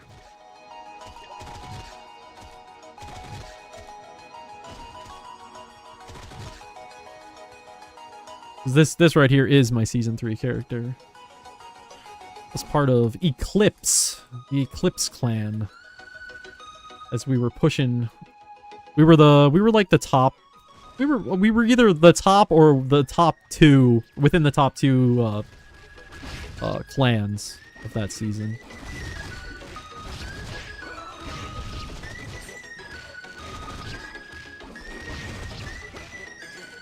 All right, well, we're at 53%. What am I at? I'm at 103. Okay. We're working towards 104. I assume that Ice Mine is still 105. So, got a little bit that we need to get through here to get to that level. Oops. Okay, I think I gotta disable my auto clicker now. It's actually kind of annoying on this character.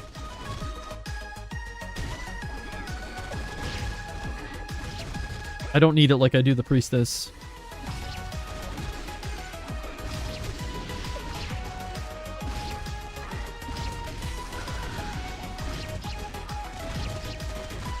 Is auto-click allowed? Auto-clickers are allowed.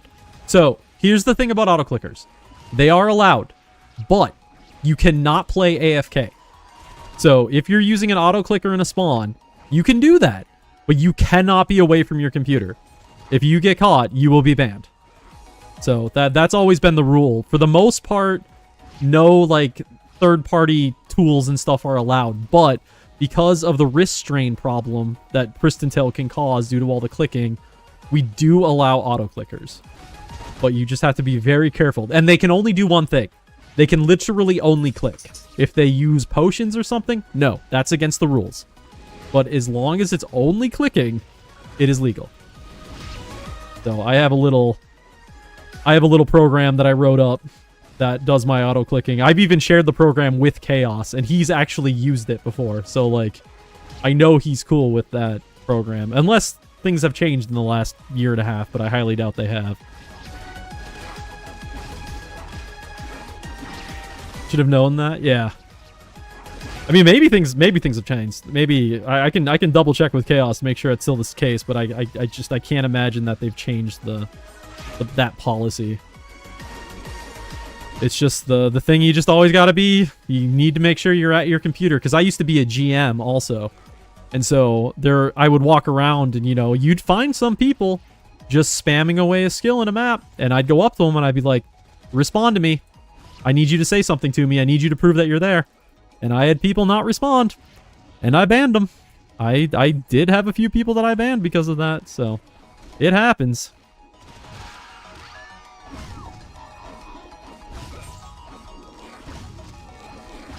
It does happen. There was one time, I think during one of the seasons, I think I banned one of the top players of the season. Because they were AFK playing in a spawn. So, the rules are pretty straightforward when it comes to it. Do not play AFK. Playing AFK really defeats a lot of the purpose of Pristontale, so it is a very harsh thing. Harsh thing. So how was the fouling? Yeah, it was, the one time I did ban the, like, top player, it was, this wasn't good. There's some very, very angry people during that. Yeah, that wasn't, I don't know, I'm glad I'm not a GM anymore. It was very confusing. It was very confusing being both, or not confusing isn't the right word. It was just very weird being both a player and a GM. Like, normally GMs can get away with playing the game because they play a character that people don't know. They'll just play, you know, they'll play in secret, essentially, right? But I couldn't do that because I also stream, so everybody knew my name. So it was really awkward. I'm very happy now that I'm no longer a GM or part of the development team, so playing the game feels a lot more normal. My archer. I've had a few archers over the years. That's the one class that I really, really love, archer, but I'm yet to, like, actually get one to a later game level.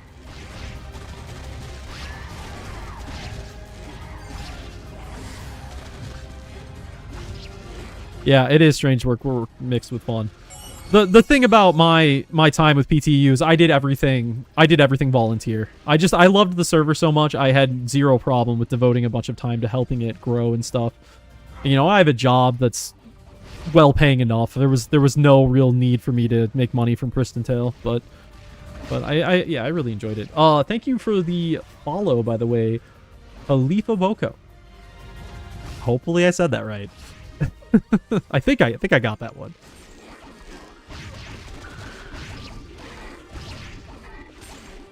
But yeah, and so at the time too, I was also very competitive with the seasonal things. During season 2, season 3, the team I was a part of would try to push to be the highest level players in the seasonal server.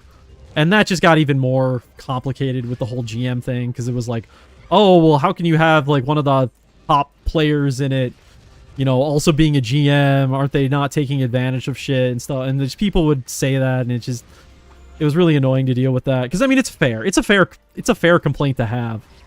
I was always very adamant to never do anything like that, but I can understand why people would be concerned of something like that happening. So anyway, long way of saying I'm glad that that era is over and I can just get back to playing the game as a normal player.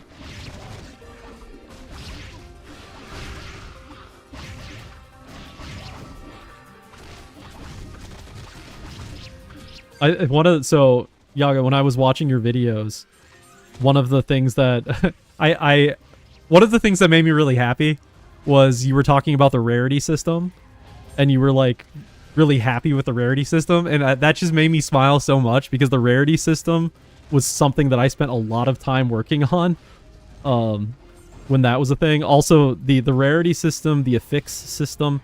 The affix system was 100% me. I made that whole system. I wasn't even asked to make the affix system for Subgear. I just did it. I presented it to the development team, and they're like, "Okay, this is cool. Let's use this."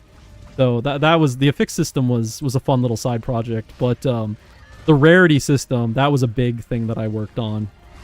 I was responsible for most of the coding for it, not all of the coding, but most of the coding, and all of the like back-end database stuff that allowed it to happen. So that was a fun. So yeah, those were some fun projects that I worked on for PTEU.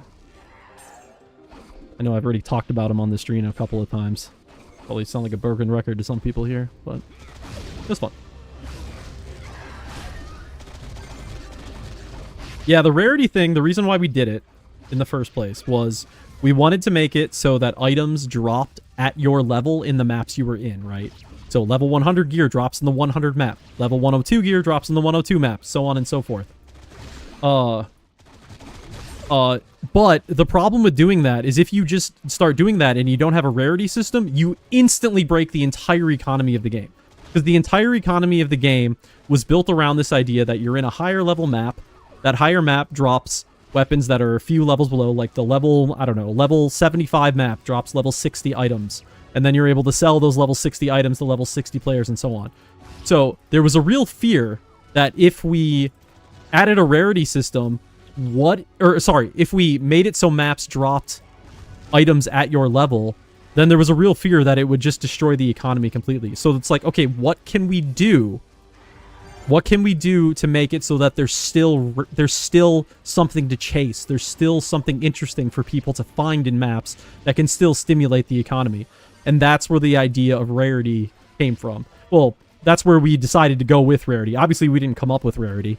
That's in many games. But that's really the problem that rarity solves in a lot of games that it's within. And so we went down the rarity path. I did a bunch of stuff for it. The beams you see shooting out of the ground when you get like a legendary or an epic, I designed those beams that shoot out of the ground, but that was a lot of fun. I made the sound effect for when a legendary item drops. Yeah, it was just a lot of fun. It was a lot of fun to set all that stuff up. And I think it's really worked out well over the years.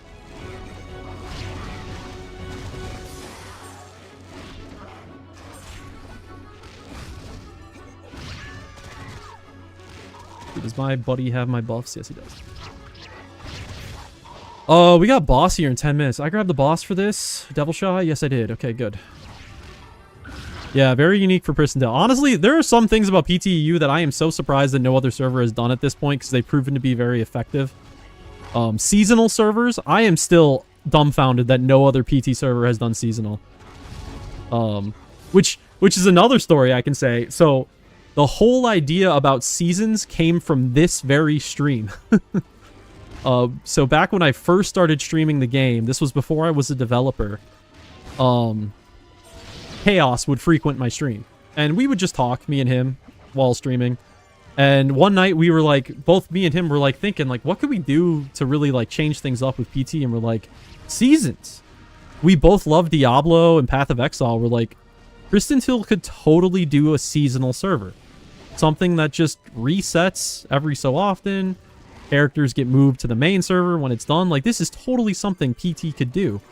And we had the idea that stream. And then I think within a week or two, we announced the first season was going to start up. And within a month, the first season happened.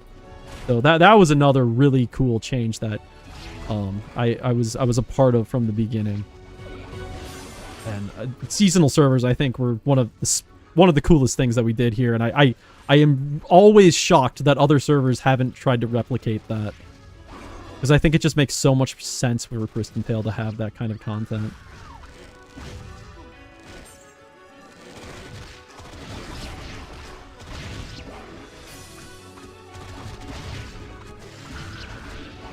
Boy, sure talking a lot about all these features today. I apologize for everybody who has heard these stories 100 times at this point.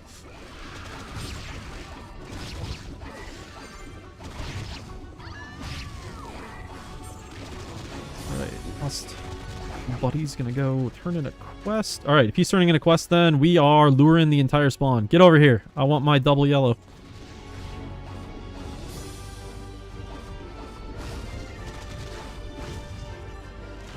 Ah, much better. God, I love Atalanta. Now I know why this was the highest level character I was able to get in the, when I played this game originally. It's just fun. Level 97, take it easy. I got lots of characters that are all basically around lower 10x, so we can definitely play together. One of them will still be within range. But yeah, no, we should definitely do something at some point.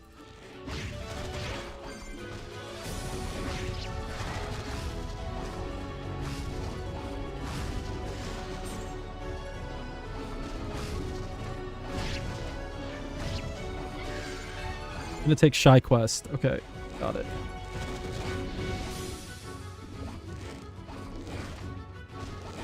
Okay, come to be monsters.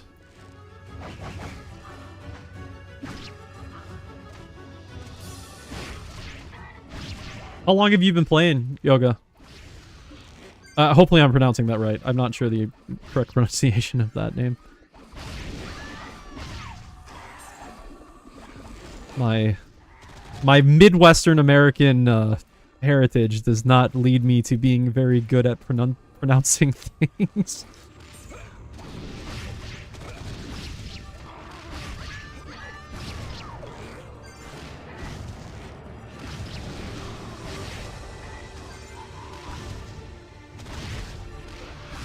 Call me ACR. Okay, got it. Got it. That is helpful, thank you.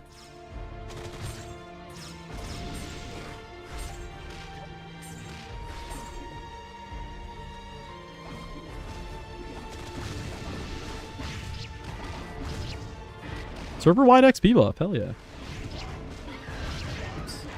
What's the trade chat? Is that $sign? I don't remember what the trade chat prefix is.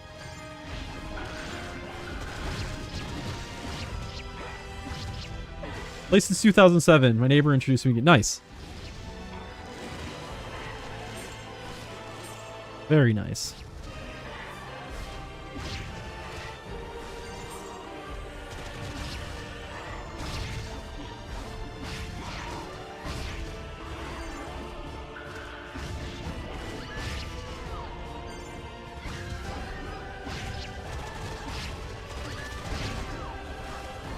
Okay, we got 5 minutes till the boss.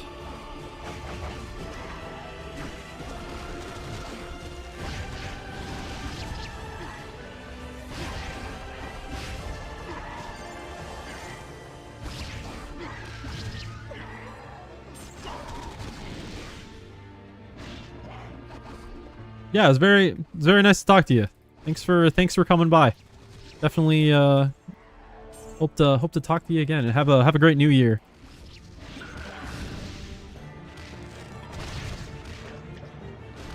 Do not abandon us anymore. I hope not. I'm on 4 days in a row of streaming now, which is a record for me. So I'm feeling pretty good about streaming. So we'll see how long I can keep this up. But I'm enjoying it.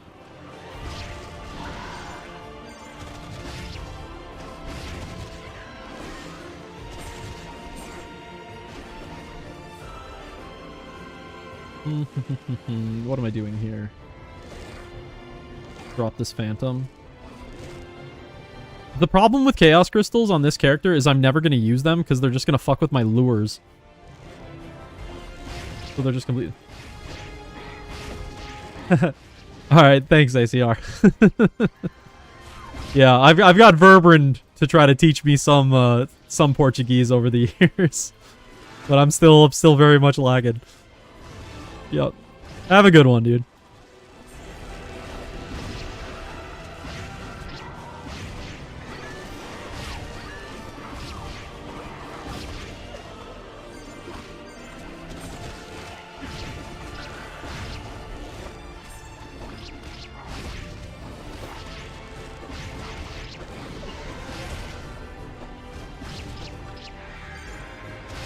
Man, I'm gonna have to make a decision. Do I want to focus on the Priestess or do I want to focus on the Atalanta? You know what? Why not both? I'll probably just switch between them both. Better for content anyway if I'm got a variety of characters to play. And like I said, I do want to look at the mech and see if I can get some kind of build change going on there.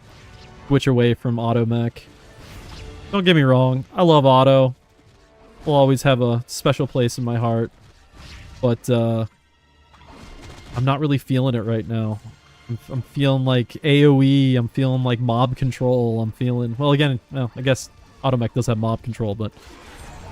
More like this style of mob control.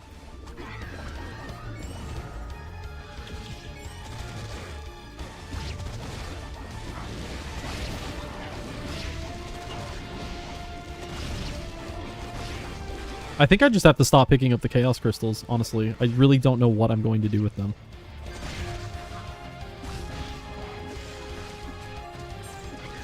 Oops.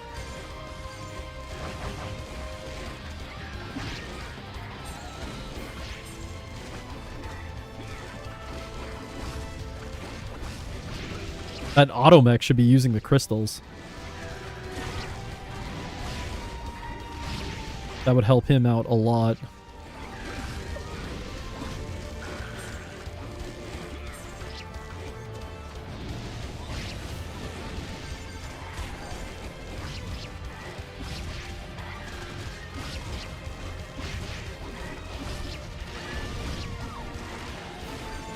One minute, 43 seconds till boss time.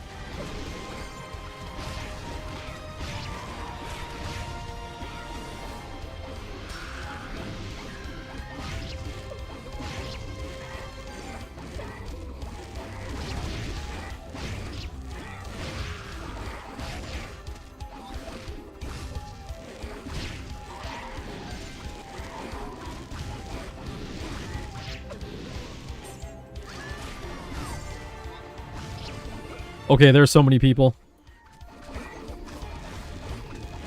There's so many people, I need to make sure I'm at the boss.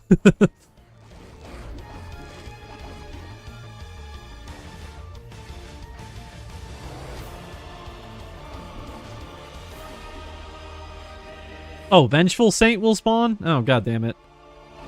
I don't want to deal with PvP. Is that going to happen here?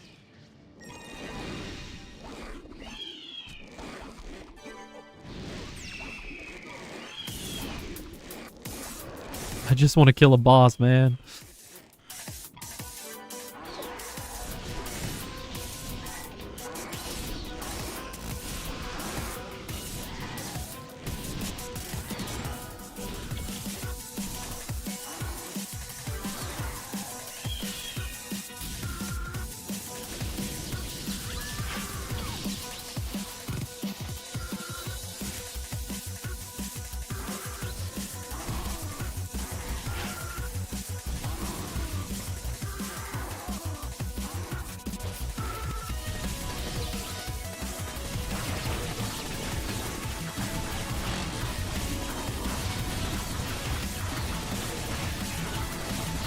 Jesus Christ. Well, this was what I predicted would happen.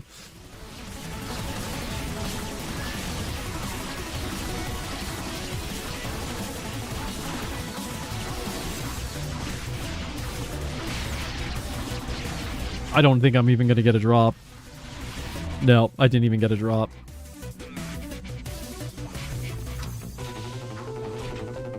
Okay, so is that it? Well, so what happens with the fucking Vengeful Saint? Is that just what the big effect is for, and that's still gonna happen? Okay. Cool. Well, we got that done. Oh, what time is it? I guess, wow, we're at 3.5 hours. I should probably get going here, actually. Wait, I could, honestly, I could keep going here for a bit, but I have real life shit that I need to get done. So I was planning on about a 3.5 hour stream, and that's where we're at. So anyway, that's what we're going to call it for the rest of today. Thank you for coming by. It was a wonderful stream. I had a fantastic time. This Atlanta is a lot of fun. We're going to be playing more Atlanta very, very, very soon. I do plan on streaming tomorrow, assuming I'm doing well. So not a for sure thing, but more than likely I will be. And I'm thinking it'll probably be a longer stream tomorrow, seeing as it is New Year's and I don't work the next day. So, yep. That's about it. So anyway, thanks for coming by, everybody. Hope you had a fantastic time. I know I did. And I will see you all at a later date. Take care. Yeah.